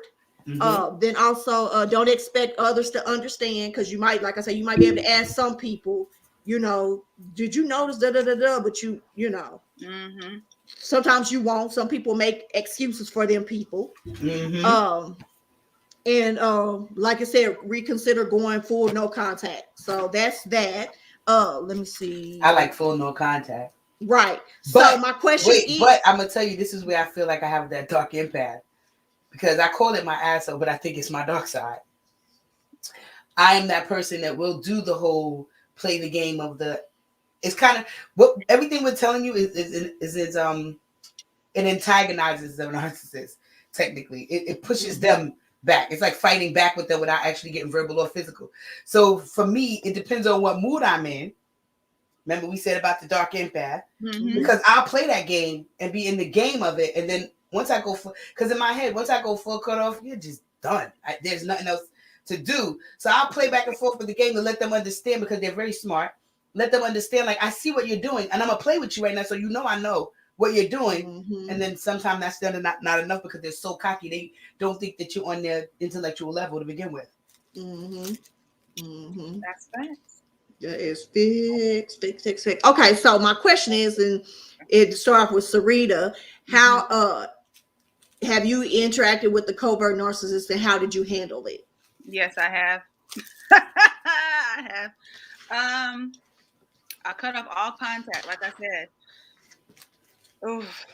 Because this one, Jesus. I almost said the name. That's why I put my head down. I had to bring it back. You have to get one of them. You have somebody with a beep. Yeah. Like I said, I had to cut off all contact. Like I had to cut off people he was cool with. I was cool with these people too. Actually, I had a friendship with them before we got together, but still, they were close with him. And sometimes his friends would advocate for this person and hit me up like, oh, he really misses you. He needs you. He needs you, and da-da-da-da-da. And I was just like, why would you want me to even be in that situation where it's dangerous for both of us at this point? Right. It's dangerous for both of us. So why would you want that? So even with that, I know, I had to cut them all off. We a little bit cool now, but at that time, I had to cut them all off. And when I say cut off all contact, y'all have to cut off everything. Everything, social media, friends, everything. Nothing. You cannot be in contact with them at all. I don't care how many times they call you. I don't care how many times the person's family member calls you. You cannot go back. You can't be friendly with them. You can't do nothing. I don't care if they laying up in the hospital bed. Right. Look at that hospital. Don't let it go. They don't even exist. This person doesn't even exist to me. I see him, but they don't exist to me. If something were to happen to him, yeah, that's sad. But I'm removed. I'm with you, Asia. It's removed, and that is hard for some people to cut off. But not for me, because I'm good at it. Me neither, because once I'm done, I'm done. I'm done. Yeah. And so that's a good thing about me. I would say once I'm done with a situation, there's no like me going back. Because I've done all I can at this point. So what's the point? Right. So yeah, I've dealt with it for a year. And like I said, I had to cut off, and I advocate for the cutoff. Period. Everything. Everybody go. Okay. What about you, Miss Marquita? I thought Oh, okay, she said I already answered what I had. Serena, Okay. why you I laughing mean, at me? we can move on. She said, I think we both kind of was like, I know, because I kind of indirect. Yeah. Well, what did you? All right, what's the question? What did I do to? She said, "What the hell am I supposed to even say?" Oh wait, where is the question? What is the question again? Listen, y'all know I get old. I mean, well, technically you have answered it. Yeah. The last one, like literally, you basically said, "It's a wrap." Yeah, it's done. And this could also go with not even relationship guys either. This can go with family members too. Absolutely. Like any ships. Yeah, like any friendships. Yeah. Any ships. Any ships. Mm-hmm. And I know sometimes it's hard to cut off certain family members, maybe for other people, but like I said, for other people. But I guess for us, y'all follow me on social media. Every 6 months, I'll be like, all right, some of y'all gotta go. If I don't want to deal with something, I'm not going to deal with it. So it doesn't always have to be relationship wise. It can be any type of shit. Right. Okay. Any type of shit. That's me. Any type of shit. Okay. Well, all right. So this one. Okay. The next slide. I'm going. Y'all, in my research. Let me let her say this. Go ahead. Okay. In my research, like I said, there's like 5 different type of narcissists. Yes. Then there's one that's the damn megaload of all this shit. Yes. Which is the most. So when Natasha say she didn't know about levels, yeah, that's the level. I'm about to blow your mind in. Ready? Because I'm popping. You ready? The next one's called Dark Empath. Where did it go? Look, that's the darkness. Facts. Where did it go? Okay. Hold on, wait. I got it. Wait, I got y'all. Darkness said, y'all ain't gonna talk to me like that. Well, I'll keep on. I'll keep on. Yes. Five. Dark Empath. I mean, you think you dealing with some shit when you dealing with narcissists? Okay. That's okay, because this definition within itself will, But yes, Queen Beijing. Yes, there's 5. There's 5 different narcissists, but the mega load of all this shit is called a dark empath. And I actually, but you know what? I'm gonna correct you, Tony. I'm about to get to that. Okay. All right. So, like I said, this was a mega load, and this is the definition of it. A dark empath is a group of people who you may find pleasing at first, but can get as dangerous as traditional dark triads, such as narcissists. In addition to the dark traits, they are also bestowed with the ability to understand others' emotions. In short words, a golden expertise in all emotional manipulation. So what I want people to understand, don't say you are a dark empath. You are empath with human moments. I like that better. Because when I read into dark empath, because when I first heard, I was like, well, I probably got a dark empath side, myself. And then when I did the research and this shit, I said, oh, absolutely not. Hell no. Hell no. Sorry for the language, but because it stunned me, because I said, baby, there she go. This ain't me. Yeah. Like, I was like, man, I said, this is some real shit, So, yeah, that's diabolical. Yes. By that definition, that is by the Yes, because the thing is that in their day, and it started me thinking, because this is the Mimi said the energy says hell no. That's exactly what it for said. real. Because think about a dark empath can be basically your serial killers. Yep. Domestic violent people that cause domestic violence. Yeah. As well as verbal. Yeah. So I just want y'all to, digest that for a minute. Because when I read this shit, when I tell you shit started coming out, I was like, oh shit. Oh. And we probably have all dealt with. Yep. And didn't even realize because it. They're good when they can say, oh, I hurt you. Oh shit. I feel like I hurt you was all then 5. Hurt you again. That's some sick shit. That was all 5. White blood moments. So Marquita, because you start this off. And the question is, have you ever dealt with the dark empath? And I think you have. By the Yeah. story that you've been, that's what I said. I said, well, I can't wait to blow this on. I said, I ain't even gonna warn their asses. I'm just gonna. She sure did. She did not. You look, you emailed everything that you were supposed to email, but that one, you slapped everybody this time.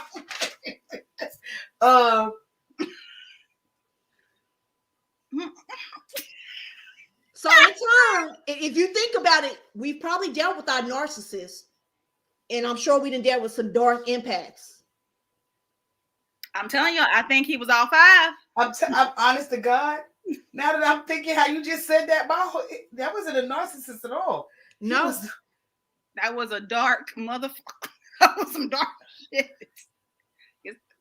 You want to hear something crazy? For a long time, I could not describe the energy, as you can hear when I discussed it earlier about it being heavy. I couldn't describe it. That heavy wasn't even an understatement. It was thick. Yeah. And it was so dark. It was just so bad. And the crazy part about it is I could not explain it, but Dark Empath does explain that. Because technically... Everybody say not claiming that energy. Wait. Now, let me just tell you why I say that. Because if you're empathic, right? They can dupe you. Right. They can mirror you. Yo, that's crazy. Because they can mirror you. He literally but have intentions to say, oh, well, girl, I know you was hurting. You know, I was hurting like that too. And then later on be like, well, remember when that person stabbed you in your back? Mm-hmm. Oh, well, they stabbed you in your back because they're in like. Yeah, I think it was Dark Empath. Yeah, you hear me? I say a lot of that's what I say. It. I always say it. I feel like I feel like regular empaths. Yes. I feel like regular empaths. We did probably had our share of dark empath. Yeah, Tony, I think you might have one too. No, ma'am, it's not psycho. It's not a psychopath. It's not psychopathic. It's what it is. It's a dark path. Yeah, I did read. I stayed up all night reading this shit because I was like, God. I said, whoa. They have basically, and as my thing is, it's a triad because there's dark triads. Mm-hmm. Then there's dark empath. It's a part of, that's the most dangerous of it. Oh God. Slow down. Like I tell people, so no, like I said, literally, that's what the hell it is. It ain't a psychopath. They can be psychopathic because they have no boundaries. The light came on for the. What did you say, Serena? Then you get that light bulb moment. My sister got that light bulb moment. I got that light bulb moment. She said it was all five. This new girl was all five.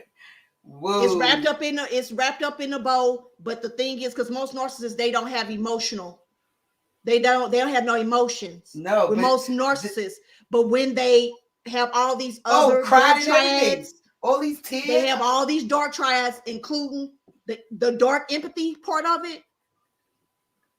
Baby, I'm about to write a book. I'm about to share my story. How I survived. And I'm actually reflecting on it right now. That moment when we actually had the breakup, like that situation with the breakup, there was no yelling because I'm not a yeller. Right. I talk louder talking to everybody else than I do in my relationship because I know I got a heavy voice. As y'all like to say, I have a confidently strong voice. And I know that me raising my voice makes me aggressive, so I take it down. So when I sat there, I'm reflecting right now. Right. As I sat there, we went back and forth. And I literally just got numb, cold, and was like cut off, and literally made him cry. Like literally on some cold, he came at me on some dig, and I came at him with clack, clack, clack. Like it was nothing, and I was waiting for the comeback because now I'm ready.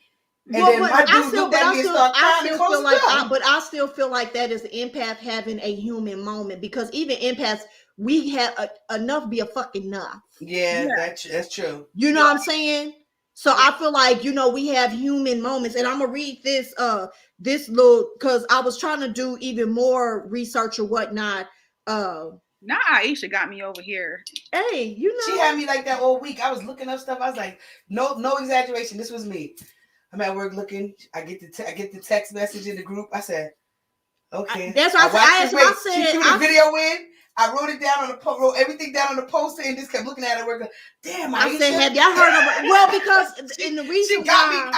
No, what I'm saying is, it's not in a bad way. It's Right. in a, like, no, every time because it shocked me like, because I said, well, the thing was, I follow a young lady and she's always talking about narcissists. right. Then it was a trend going on, basically saying how empaths, like you meet somebody and you be kind of like, you know, Yeah. and it had like the little sound effect, like, you know, like empaths be knowing bad people. Then this chick popped up and she was like, well, I'm a dark empath. I'm like, what?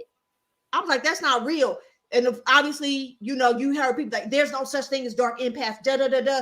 And I said, well, let me do the research because I'm a research type of girl. You can't sell me a dream without me researching it. And when I seen that it's actually in the psychology books, as far as a spiritual writer, I said, this shit real. I said, even though they don't consider empath or dark empath to be psychologically issues. Actually, now they do. Oh, they do? Oh, wow. Because when I looked it up, I was just like, I was like, is this because they automatically out the gate say narcissism is a disorder? It's a disorder. Well, empathy ain't a disorder, but you have lack of it, right? Narcissists lack it, but people that are like over empathic, it is showing up in like psychology writings and things like that. Maya, you should come back in here because she's going to school for psychology. But the writings that I have seen, and I actually have some books because when I started my journey, I read about empath and stuff like that, and I was just like, damn, See, when I start, because I went to school, this was a long time ago. Now it's a lot more information on this because when I went right after high school, this was not. No, available. This has probably kind of came out within the last, I would say maybe like 5 years. Yeah, and that's why I was like. But so now so technically they consider being empath it's a behavior. Well. It's kind of, but not. It's weird how because the reason why I say that is because the psychologist and one of my doctors, most people that are empathic have certain diseases. Yeah. Audio, it's usually audio. No, like fibromyalgia, because and that's what made me read more into it because I feel so much, and I didn't know at one point in time how to. And see, and I'm gonna tell you why channel it. Let me tell you why I thought it was autoimmune is because that's the whole systems of the body. Yeah. You understand what I'm saying? So that's like how you're fighting within anyway. So I'm thinking that is, Yeah.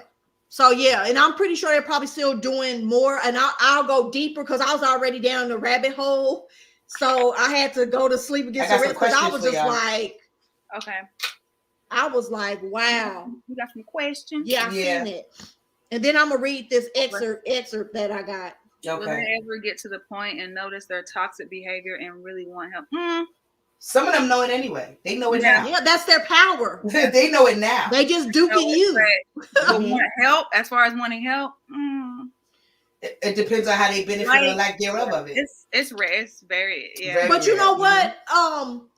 I don't, but how they react, because it's a guy actually that is on TikTok. Yeah, on TikTok he literally talks about narcissism. He was like, I have been I've been diagnosed with narcissistic behavior. Yeah. And he talks about a lot of different stuff.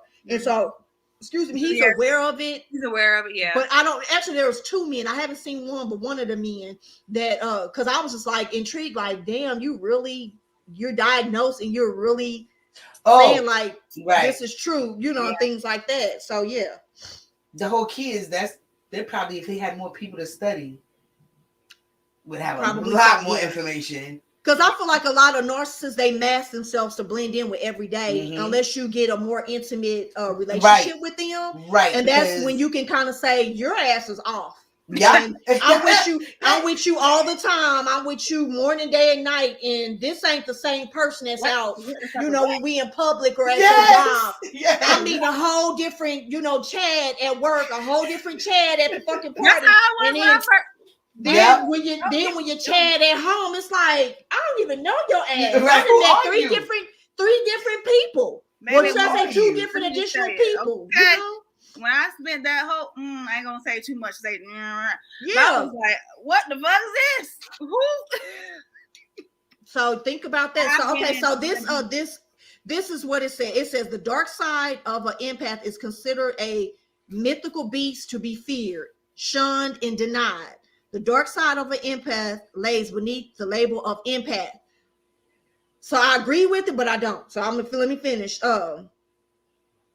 Label of empath deep within the repressed and denied self. Did y'all get that? Mm-hmm. Okay. It comes in recognition of being human as much as a higher being. It arises in the acknowledgement of trauma, abuse, and other experiences which act as catalysts of change. It comes from going through the authentic experiences of one's own emotions that have been long suppressed.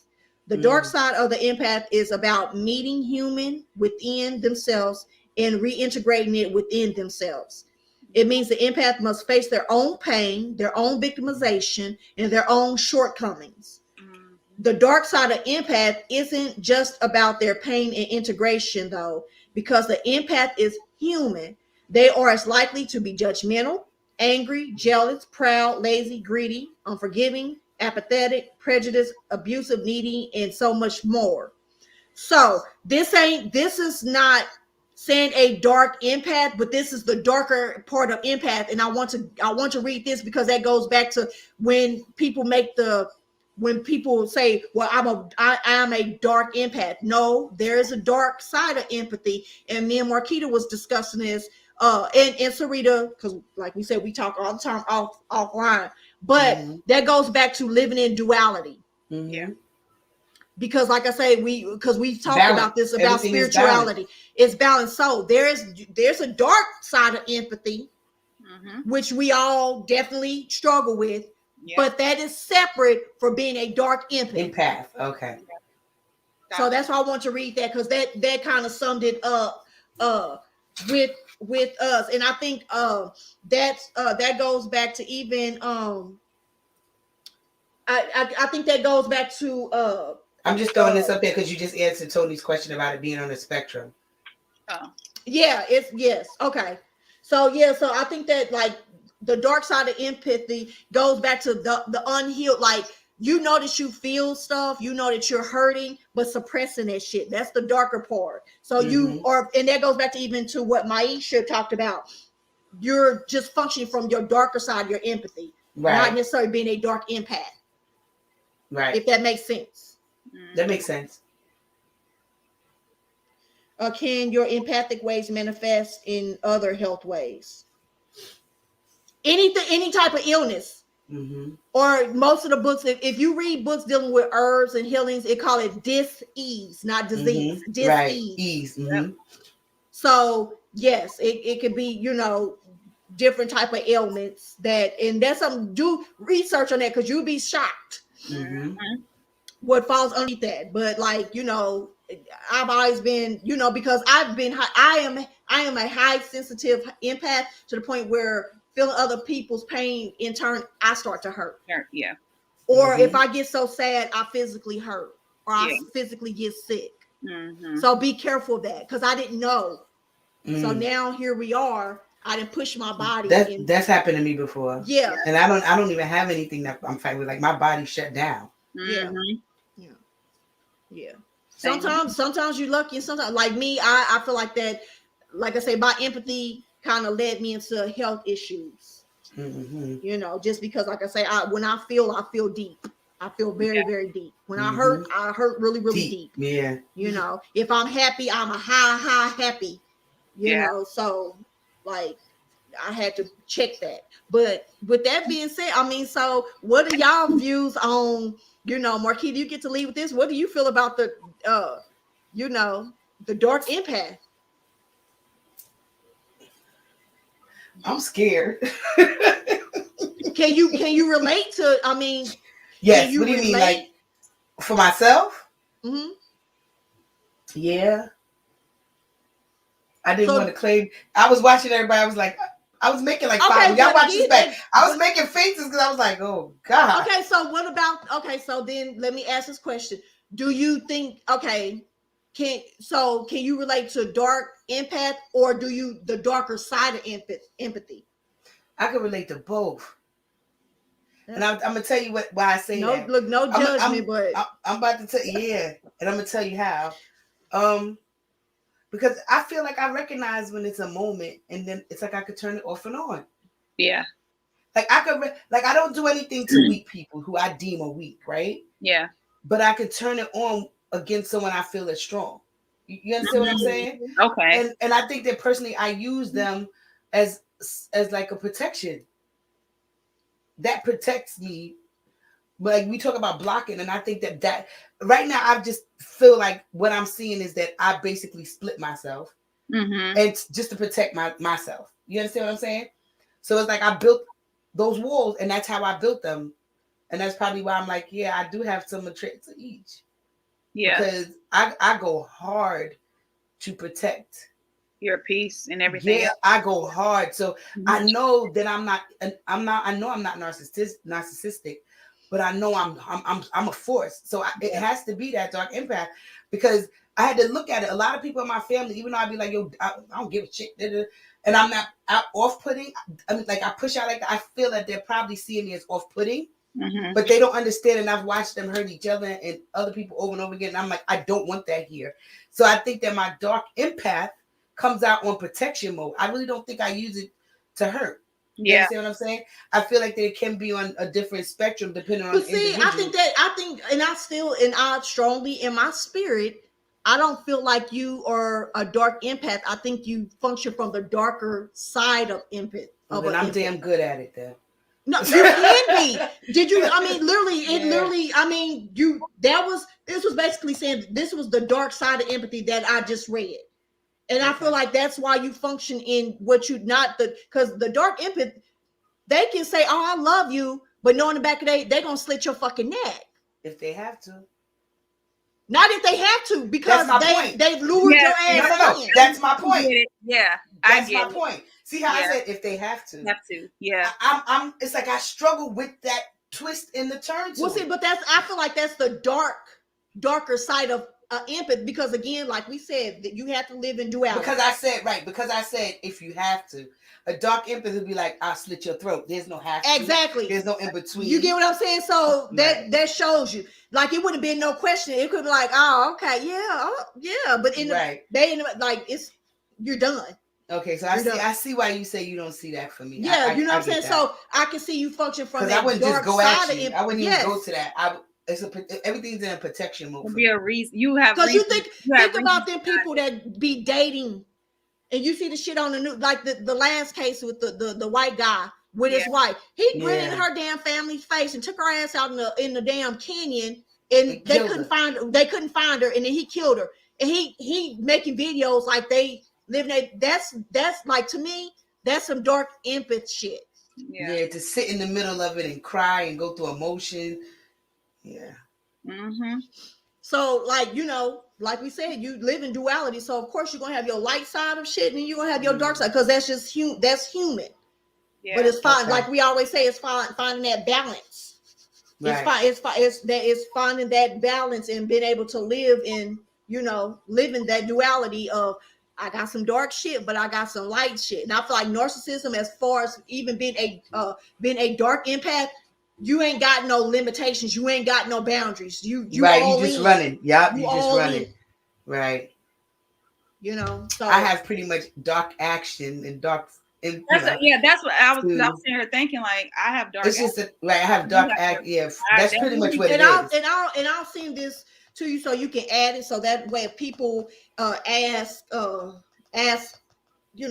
what it is, or I can even put it in our those that's in our Facebook, where you can read it for yourself. Okay. But because that's I was just like, damn, I was like, okay, but it made me think. So yeah, I think there's just like there's a light side of light side. There's gonna be shall I say, I ain't even gonna say light. There's a positive side and there's a negative part. And I don't even know what's after. I don't even know what's negative, because that dark empath is in a whole nother ass. I think that's beyond negative. I don't even know. Yeah, that dealing with someone like that would really definitely put you in a mental, in the ground or locked up. Like you. I feel honestly, not even being in the ground, being in your body but not of your mind. Yeah, is the worst death ever.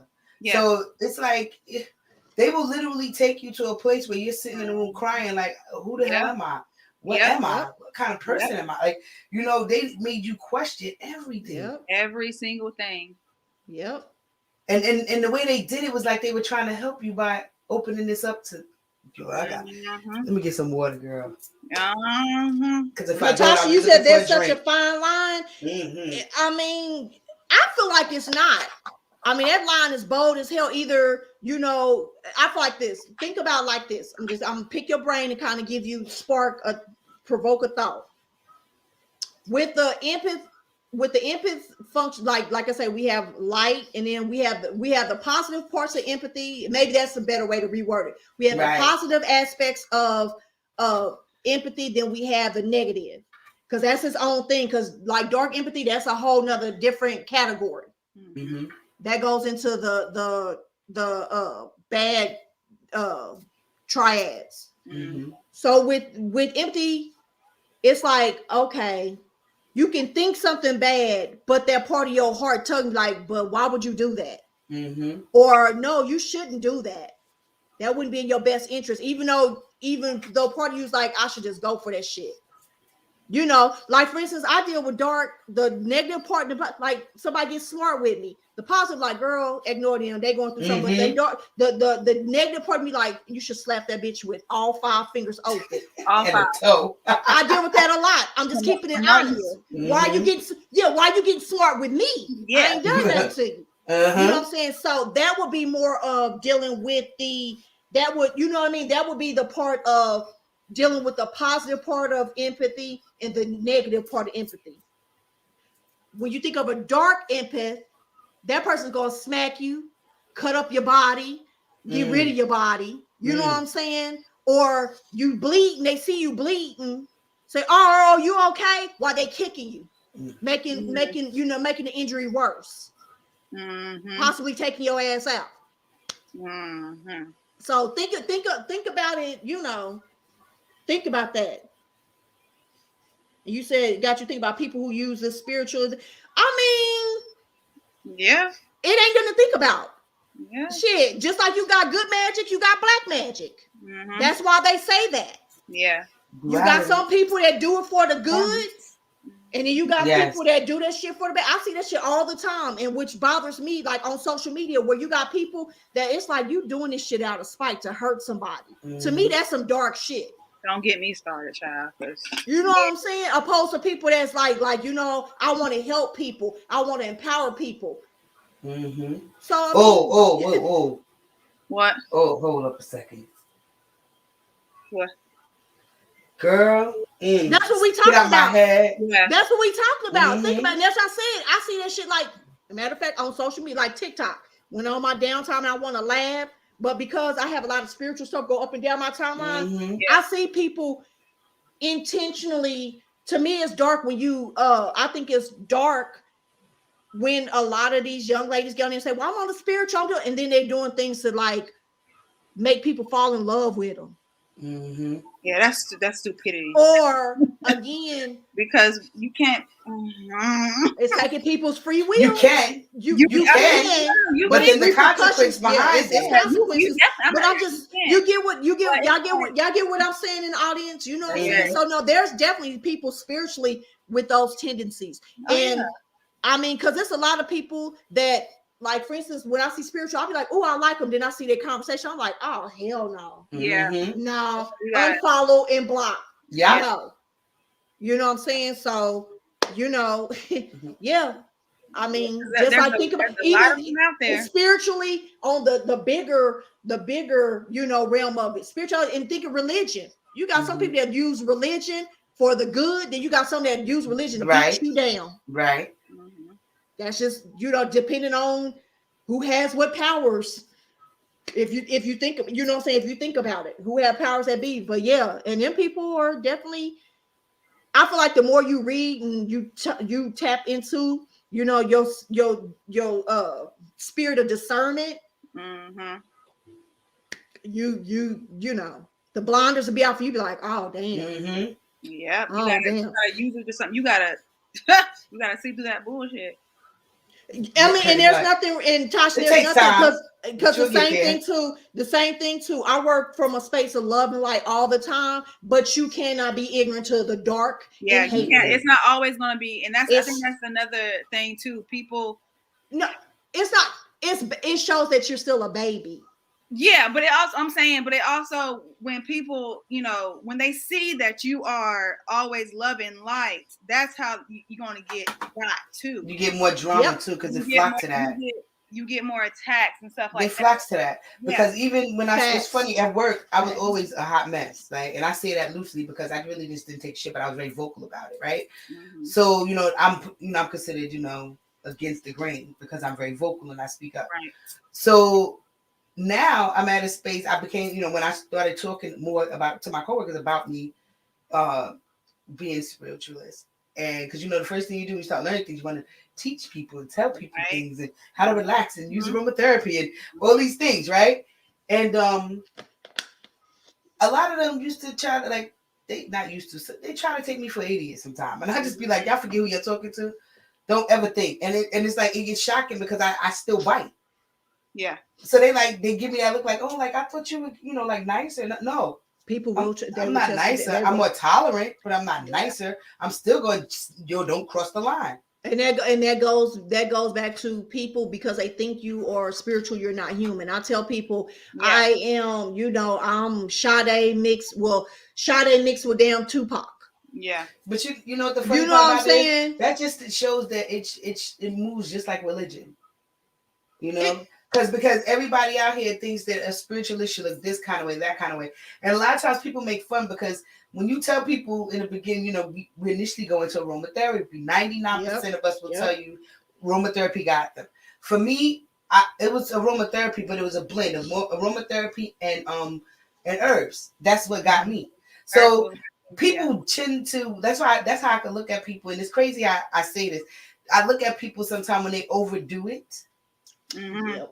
Right? Because and I'm not saying you don't have to be out and just proud of who you are and what you are. Yeah. But in the same token, a lot of this stuff is sacred, right? Yeah. So a lot of this stuff don't need to be back shared to, like I said, on TikTok. That goes back for the eyes of everybody else to see. So when you see people wearing every flipping crystal and every this, that, and the third, you're not supposed to be out here gaudy in none of that. You wear them, but they should be like a little inconspicuous. Now my ring's very loud, but my necklace is very inconspicuous. You understand what I'm saying? And most of the time, other spiritualists understand what these crystal, you know, this crystal. Well, not only that, but doing ritual work on, because like I said again, people get into spirituality and they say, I feel like a lot of people are on board because it's trending, opposed to really what the hell it is. Yeah. Yes, you do. You know, yes, you are attracted to everything that the church told you that you should shy away from. With that comes along, you know, you listen to God and spirit and not man. So God would be like, okay, well, you're in tune with these spirits, or you are spiritually connected with this, because you go back to your roots, your African spirituality, or whoever your ancestors are. That's who you reconnect with. Okay, so with that being said, I'm gonna be honest with you. I think that they show us. We just don't realize it because we don't focus on ancestors in the beginning. Right. So I think they bring us and be like, okay, she's at the point. Bring it to her. You know what I mean? It just comes right back. A lot of people too, and I always tell people with spirituality, get you someone, if you are fortunate enough, get you someone, an elder that you can talk to. Yes. Get you someone who, you know, has that elder knowledge. Because sometimes we step into this, and like you said, spirituality does not look like nothing. Like, people see me, they may think, oh yeah, she probably something, but I don't ever tell people what I practice out loud. I'll never tell them. I can give you a little bit of that, but I'm not going to tell you everything, because everything does not need. And it's not for everybody, and you have to be careful who you share it with. And that's what's watering down spirituality. Because when, like I said, you know, when you get on TikTok, it's and commercialized. you see people doing ritual work online. It's commercialized. Or even doing tarot readings on live for donations. I'm just like, you ain't real. You're not real. And that's sorry, because a lot of people have told me, like, Rita, why don't you go online? Why don't you go on IG and do like readings online? I said, first of all, listen, I don't like all that energy on me. I can barely do one-on-ones twice, 3 or 4 times a day, let alone get on live and flip some cards. Yeah, you do what you do. And no, but you know, and I'll say this: there are some real people that do that because they are called to be prophetic. Yes, if that makes sense. Like some of us are called to be like, I'm a healer. Yes. I know I'm a healer. Yes. And because I'm an empath, I'm more of an I'm a healer one-on-one. Yeah, I'm a healer and a teacher also. Well, yeah, I guess let me stop denying that part. I'm a teacher too. Yeah, we had this conversation. I know. Wait. Okay, back to the. Don't y'all get on me on live. Don't y'all do it. Don't y'all do it. Yes, but you gotta use your discretion. They're about to get on me. Get on for me. I know. Y'all because y'all be getting on me too about my teaching and stuff like that. Tony got a question for you too. So how can you read 10K people at one time? Exactly. That part. Okay, now Tony, let's talk about that part. That part. And I'm not. And I hope when someone sees this, no, I'm not trying to. You know, I ain't trying to disrespect. But how do you read 10K people all at once? And how? I mean, I guess you can go. Ain't no way you're not getting spiritual overload or burnout. Ain't no way. At one point, you making shit up. At one point, they should be just in a technically, they should really be in a corner somewhere with pillows like this. But let me tell you, that's why you see a lot of them backing out. That's why you see a lot of them like, oh no, this because it's not. Because everything is not for everybody. Now, one thing, that part, you have a lot of people like, well, I was spiritual, but you know, it was too much for me, and they went to the church because it wasn't for you, and everybody's called differently for the wrong reasons. Yeah. And that's why if you're going to get a reading from somebody, ask them why they do it. Now, one person I will say that's bomb, and she's on YouTube, Shanetta. Oh yeah, I love her. She don't pull cards live. She has her rituals and she pulls cards and she tells you a story. Yeah. And if it resonates with your spirit, then it was for you. Yes. Now, like how she does it, she's bomb. Yeah, she's bomb. I've been following her for a while since the beginning of her. She's bomb. And I was like, that's dope. Yeah. You will love her. You will love her because even when she tell you meditate, be quiet, and pick the crystal or what deck is you drawn to, and I'm just like, okay, well, read me for filth then. Okay. So you gotta be careful. I'm telling you, Jesus, I can do a whole show about that. You gotta be careful with somebody when these spirituals. Don't worry, sweetie. You can write that down. You can do a show about that. Because they can get you fast. They sure can. They sure can. So do we got any other questions? I want to go back to Tony and when she said, or a witch. Bro, I've been called a witch so many times. I bought me a hat. I bought me a witch hat. I got one too, girl. I got me a witch hat. If that's what I am, then let it be. I got one too. And it's crazy because I even doing the history of why they even started calling people that are like that are healers that work with herbs and elixirs and stuff like that. They called them witches. Mm-hmm. And I was like, damn.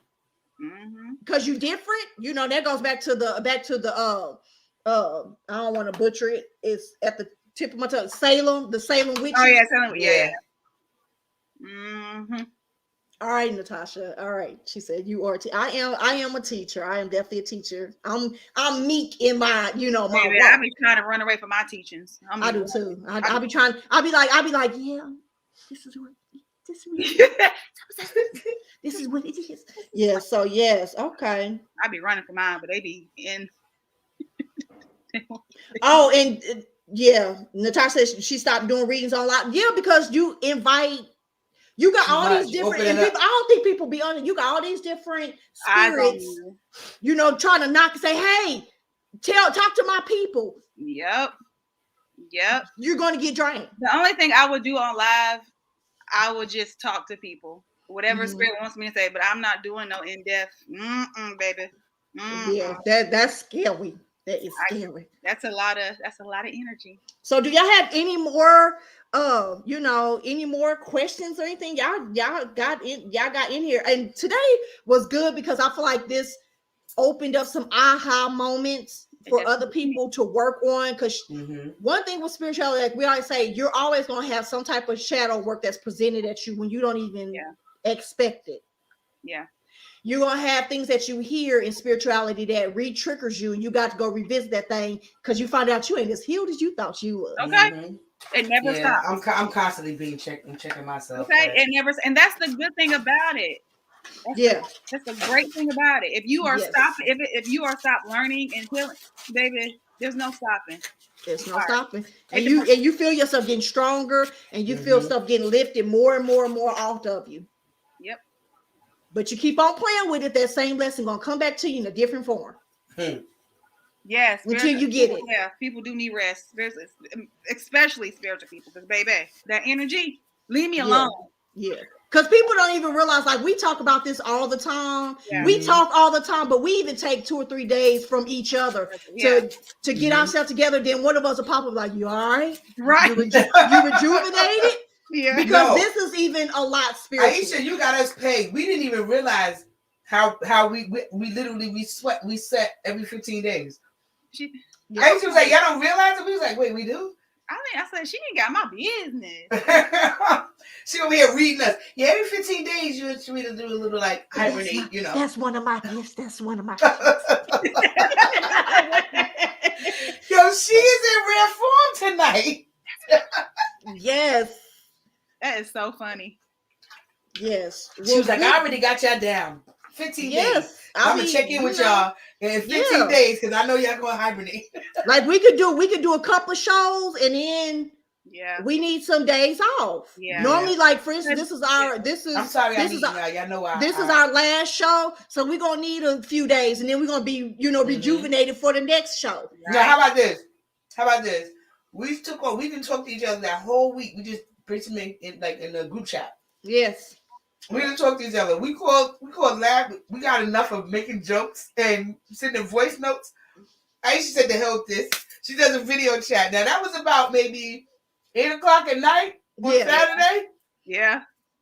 Yeah. We didn't get up that video chat till 4:30 in the morning. So we spent about 8 hours on a video chat. We do, and we be getting everything out. So it's a beautiful thing too to have people around you that that you can talk. That you're being a shitty person. I always say that. Surround yourself with people who understand.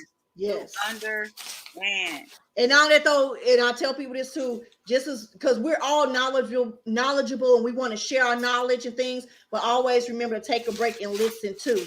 Because sometimes when you talking, it might be a lesson that like this that you're supposed to catch, but because you so hyped in what you want to share. Because I had aha moments while we were reading and talking. Yes. So okay. Well, shoot. All right. Well. Okay. Anybody got anything else to say? Because if not, I'm gonna go ahead and go to the last little part of. Because we're about to wrap the show. But I have a couple of questions for my sisters. Ladies, would you like to share anything going on with your business, new products, sales, or anything like that? Keep an eye out. It's Sarita first.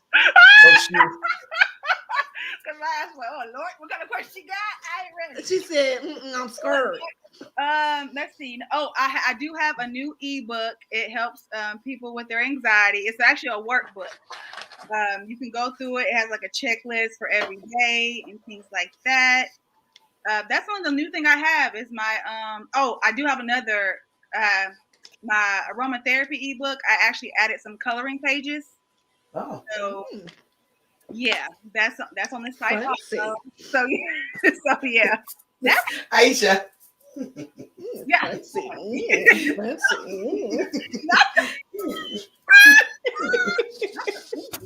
Okay. That's the only thing I have really new. Okay, all right. Yeah. Okay. Well, go check out Miss Sarita. Can you pin her thing or put her thing in the comments? Mm-hmm. Might as well go ahead IG, and put right? all of her website. Her www. Wait, Violet. Hold on. The Violet Empress, yeah. There we go. I told you what I was typing, you'd be cracking up right now. I could believe it. I was like, the Violet Rose? You know what's fun? That is so funny. I don't know why they my business name. Really? Oh, wow. Yes, because my grandmother's name is Violet, and then my mom loves roses, so that was almost gonna be my business name. Wow. Yeah. Yep. Mm-hmm. Wow. I'm sorry. I'm learning new stuff every Maybe time. maybe that's supposed to be your book company. I'm just gonna put that in your, I don't know. put that in your spirit. I'm just saying. That was put that in your spirit. Okay. I'm calling in abundance. I'll be shocked when you can. Yeah, calling in abundance, bro. Yes. Yes. Okay, Miss Marquita. What about you? You got something? You around. got something going on with your business? New products, sales? New products. I'm putting it out there. I'm giving Listen, they about to get Omar on transparency. Uh-oh. I make everything. I'm trying to downsize how much stuff I'm making. Yeah, that's tired. That's tired. Yeah. But what I will be doing is I'm working on revamping so that you can get things in bundles and eliminate the process of, like, you put your order in on a bundle. On a bundle. It's okay. You know. You put your order in on like a bundle. So let's say I have 3 different type of hair growth oil, right? So I have the jewel oil with it's the anti-itch. I have Omar's recipe of the growth oil, and then I have Cisnara. That's my thickener, right? So let's say you want to try all 3, you can get them at a bundle. Okay, so I'm working on that right now. But before I get to that, because I probably won't have that in full swing until about maybe Mother's Day. So right now, though, because we have Valentine's Day coming up, everybody's familiar. I make cases. Yeah, the orders, y'all should place them ASAP. The cases are on my website, and basically it's self-care cases. They're like cute little self-care cases, but not to the extent of it. When I say cute little, it's like a candle, body oil, bath soak, and a body butter. So it's it's like a whole little like cute, pre. So do you got teas? You got some teas going on? My teas is still the same. Y'all, I'm sorry. I'm gonna put for y'all need to buy some damn tea. Okay, we got the Rona out here running rapid. We got the flu. They done married each other. There's a lot going on. Get y'all some tea to help y'all out. Okay, buy some damn tea. Okay, because I didn't double down on my tea. That's the tea lady. She got plans to flush shit out. Listen, I'm gonna tell you what's so funny. Put you to sleep too. I'm gonna tell you what's so funny is because I have my tea, my stock, right? But I done cracked a few. Like, that's all right. They don't have to. They don't realize when you're an herbalist, you being there bad. Your herbs are being used. I will use my herbs. Right, yeah, I do the same. Okay. I do the same thing. You see, I've been rubbing this oil on me. Yes, I will use my herbs. Like, all right, I don't have to go out and purchase a separate set because they have an expiration date. So it's not like, to me, I don't feel like I take a loss or anything. So it's like, it sounds bad to say like this. Like, you can buy the teas. Trust me, they work because I'm using them. You know what I mean? All of that. I'm using them. Okay, let me see. Well, of course, like they said, Valentine's Day is coming up. Of course, I make the bath soaks and some other aromatherapy relaxation products. But I have B-Day baskets. I have a limited amount of like 3 different ones. I got some for like little girls. They have like a bath bomb, a plushie, some suckers, and like chocolates in it. Then I have the moon kiss that I put in a Valentine's Day. And then I got my original like relaxation scents. Those have like a chocolate. have a chocolate and a plushie too. So it's basically, it could be the romance in a basket, or it could be, you know, relaxation, self-care in a basket. So those range from $7 to $25. So I have those. And of course I got other stuff, but literally I tell people, you want romance in a bucket, I got everything you need to draw a bath, to make some stuff smell good, some oils, to massage, all of it in a basket. Oh, And like I said, I have limited quantity, so tap in. tap in Yes. with my girls. Tap. So yes, I have those. Mama, you just came out the woodworks high. Sure. Come out. Right, what? Yes, we was looking for some people. Yeah. So I have that. So mine is www.goddessmoondips with a Z. So go check me out. I got some good stuff. And again, my stuff is like $10 and under. So tap in. And my girls get on my case about my prices. I was just about to give you the eye. I was about to give the eye. I was pinning it and she said it. I don't know if you can see my face. But hey, I'm trying to tell people tap in now, because I graduate in May and the price is going up. Today's price is going up because it's today's price. Yeah. Tomorrow's price. Listen, y'all better hurry and tap in with me too, because baby, the price is about to go up. Did you hit mute? Did you mute yourself? I did. My bad. Things is going up. Yeah. Herbs and oils, because again, like I say, the kind of, it's a positive and a negative. Yeah. People are trending with the spirituality and getting into it. So of course the markets see that type of stuff. And do you know, when I first like years ago, I started buying my herbs again. I was buying some elderberry and it was like $2, right? I was like, oh, I was going in there buying up $12 and all of them, just getting boom bags. I went in there and it's damn near $12 an ounce. Yep. Our favorite word, Marquita, calendula, was like, here it was like maybe $2.80. Now it's like $3.90. Yep. So yeah, it's going up. So yes, you know, I definitely gotta restock and get it together, because at the rate that everything is going, I'll be out of business. Yeah. And I'm gonna drop this too. I've been on anybody. Right, I'll be out of business. So yeah, that part. But I'm gonna drop this in people's spirit, not just our businesses, because I want all of our people to win. Mm-hmm. But Valentine's Day is coming up. Some people celebrate it, some people don't. Some people incorporated it to, their lifestyle. Mm-hmm. Spend your money with these small businesses. Mm-hmm. And stop putting all your money into these corporate businesses that don't give a damn, that's mislabeling stuff.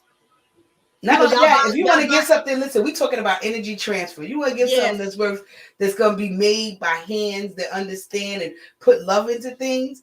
That's what you give somebody that you love, to show that you represent your love for them. It's so twisted. We're so capitalistic now. Yes, but, it's right. I wish I could just have a whole field that just grow all my herbs. Right, and have people. I'm so bad. I would probably be sending people little small. Do you know how hard it is for me to refrain from? I have my customers list, right? Yeah. Y'all don't know how hard it is for me to fight to not send out samplers to people, to just mail samplers. Because you know what? Maybe you can't, and but I'm gonna send you some health. I'll send you some health. Maybe you have 2 days you might like the taste of your order, but at the end of the day, it's like I still helped you because I gave you something healthy. I gave you something. I introduced you to something.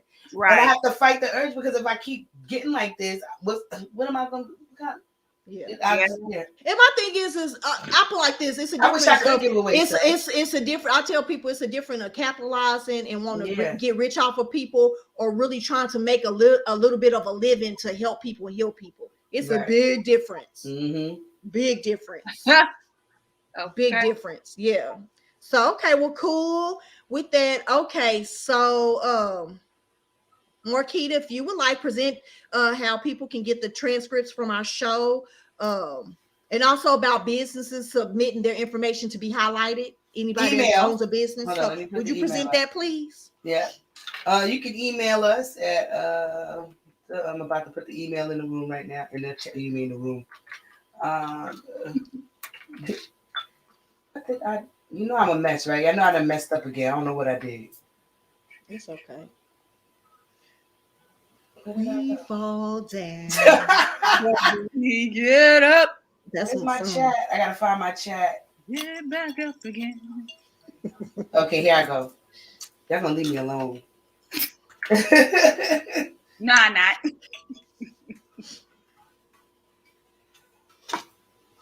Dang it. Whew. Yeah, I'm over. I know at this point I can't wait to pull my wrap off. But yeah, as soon as we get off here. I am because You I'm can running. snatch them right off. Well, because I'm running a fever and I feel it. So All right, I put it up. okay. So email me. I will send out the give me about 2 to 3 days, and I'll email you back with this the PowerPoints and any other slides. But I only think we have 2. Because one of the other shows I didn't do the slides for, and that was the spirituality and relationships. That one is like a transcript, but it's basically a breakdown of information of what the show was what we talked about on the show. That still was really nice. Yeah, I thank you. I wish we had slides for it. I might just make up slides for it just so that it can be in that format, Yeah, like in the future. Nice. But anybody wants them, you can all all of it. All we do is keep information. So it's nothing with our opinions or anything like that. It's strictly like information, like a little manual, if you would say. You know what I mean? So you can always do that. Email us, and I'll respond back. Give me like 2 to 3 days though. Okay. And I'll respond back and just send you everything. We're gonna be.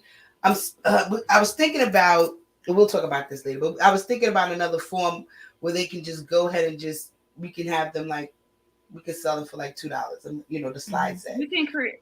Yeah, we can work on that. And then what we'll do is then it'll automatically generate, and then they can just get them so that I'm not adding more work to me because I know I'm tired. Yes. Yeah. I know how you can So we can work on getting that together, and we'll announce that on all of our platforms as well as our personal platforms and our business platforms, because we promote ourselves and everything. Right. Okay. Are you done with that one yet? Or you got more? You got more? No, I think I'm done. Okay.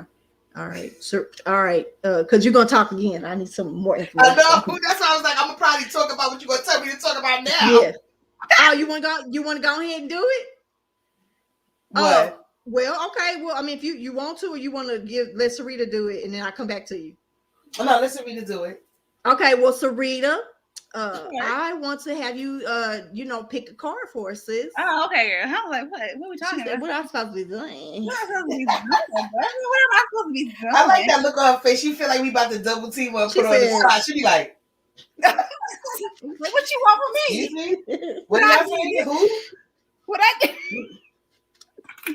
Saying here, y'all my cousin. Oh, we cousins. We cousins. Hey, cousin. Ooh. I done turned my bedroom into a sauna. That is funny that these 2 cards popped out. Okay, we'll read them both. Hey. All right. So the first card that popped out was Red Root. This is my herbal deck. Shadow Side. Wow, really? This is what it looks like. Okay. The second card that popped out was Oak and Strength. Okay. Oh, wow. I'm gonna start with Strength because this one is speaking to me. Yeah, we have to be.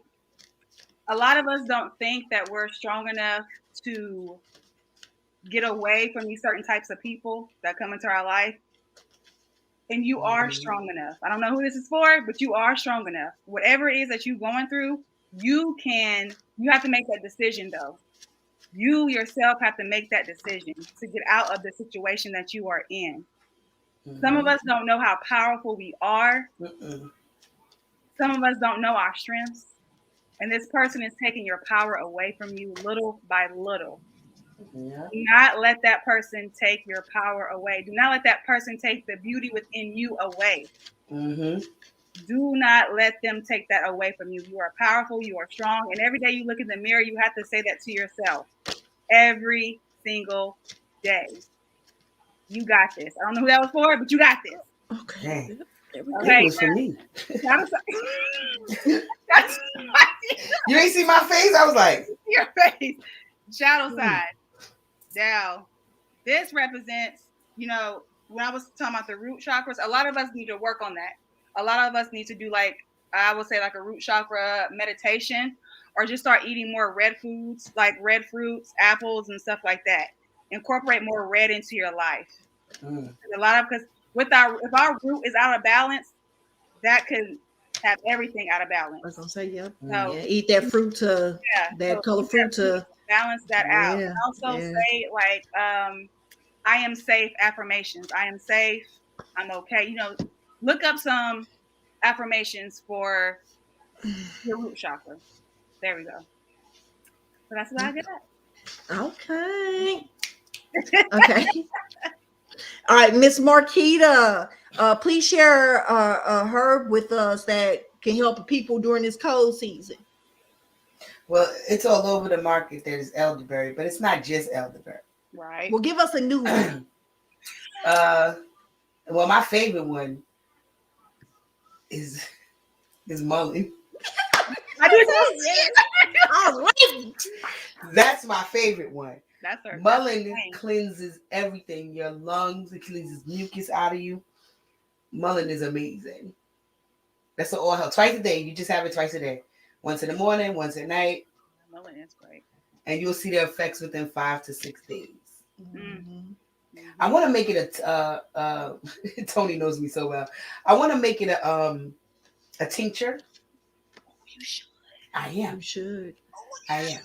That's crazy that you said that, because I just made some tinctures. I want to make it a tincture because I think that just a teaspoon of that is like perfect. But I wanted to use 150 proof instead of like 60 proof that they tell you to add with it. Yeah.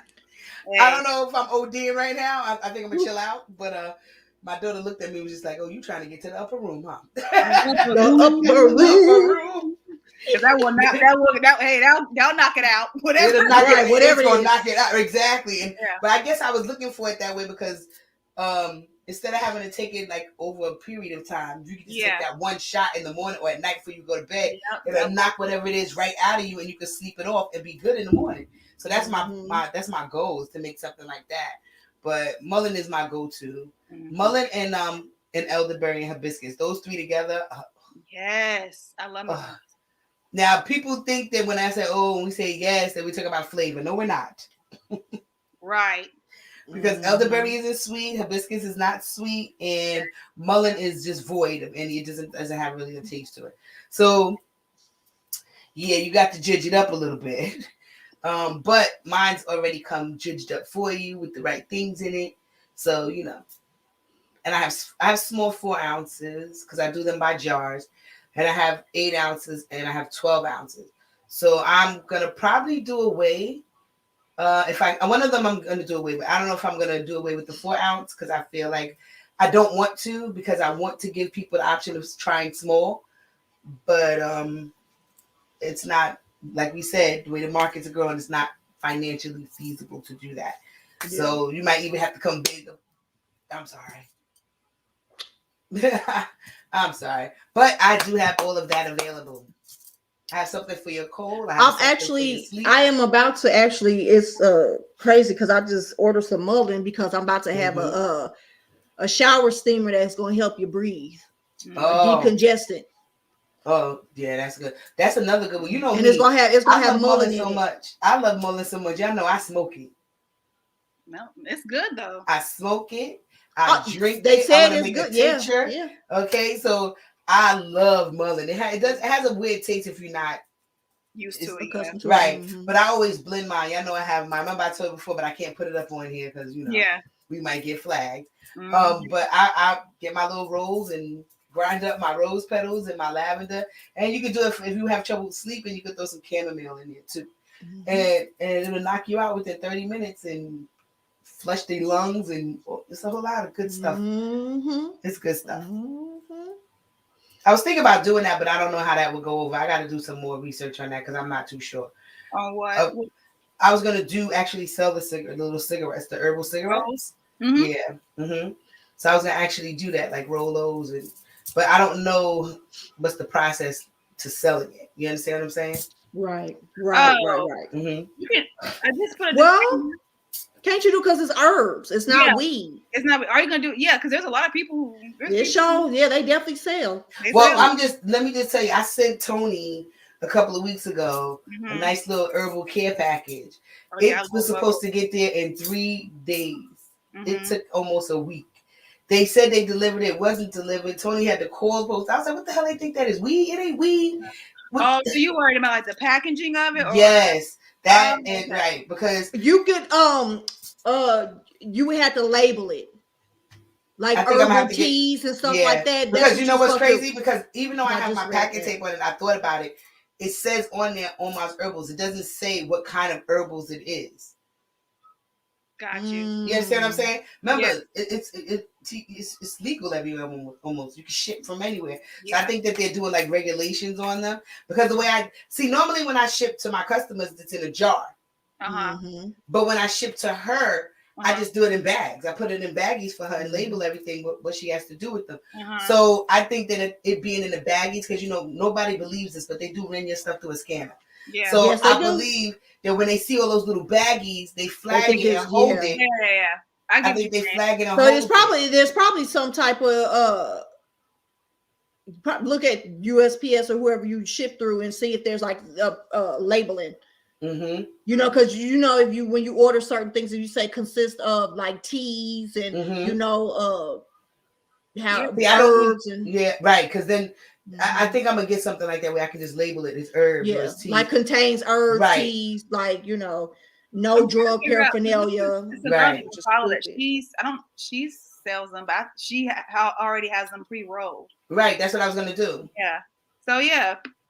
I don't think it would be a problem if it just. No, she just needs to find out how to label it. Right. So they don't flag her stuff. Yeah. Right. So I'm working on a lot of stuff right now, y'all. See how because when she sends it to me, I don't know, child. She said, I don't know, child. Don't give me the land. I know, because Florida different, Yep. Florida its own country. Right. So at this point. Florida does what it want to do. They looked at the rest of the world doing COVID and was like, yeah, Florida and Texas is they own countries within the country. Okay, so all right, well, I have not been working with the moon card because Spirit pulled me back to my wisdom for healing cards. So the one that came out for me is become better. Today's lesson: discover one thing that would make you better and more empowered at what you do and who you are, and make it a part of your routine. If this is difficult, identify why becoming better is something you wouldn't want to do. And then your goal is to recognize how and why you sabotage your empowerment. So that's what that. We always seem to be in sync when we get here. You ever notice that? So I'm gonna give you my spiritual the most high does not make any mistakes. And what I always say, it's always the trilogy, right?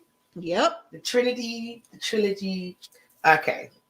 So today, the secure feeling of home is cultivated by you. Have you been feeling as though you don't belong? This probably led you to seek out situations and people with which are familiar. These situations have repetitive outcomes. What it is that you refuse to see. What truths are you currently denying? Does your perception of home limit you?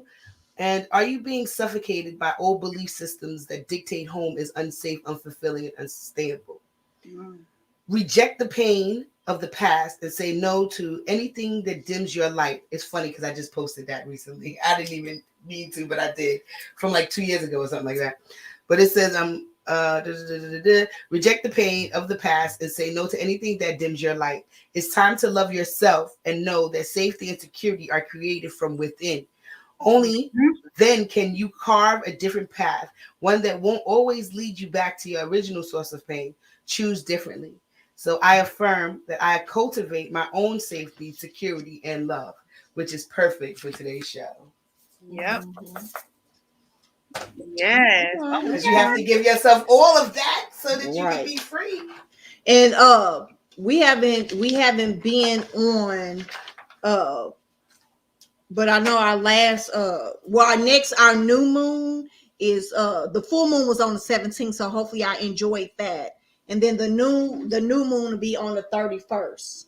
So, you know, act accordingly to the new moon that's happening on the 31st. Hey, and you can always email me, what am I supposed to do? And I can definitely let you know what you need to do for the new moon. Okay. So I think that's it. Do we have any else? Y'all better make sure y'all meditate, because that's what I've been hearing is meditate and say some affirmations.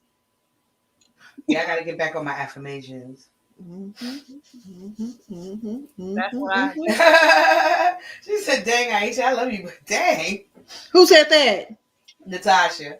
What did I say? What did I do? What I mean? Yes, but so I think well, y'all, we actually made it 2.5 hours, almost on the nose. Okay. We reached the end of the show. And always, thank you all for joining us. Thank you for participating with us.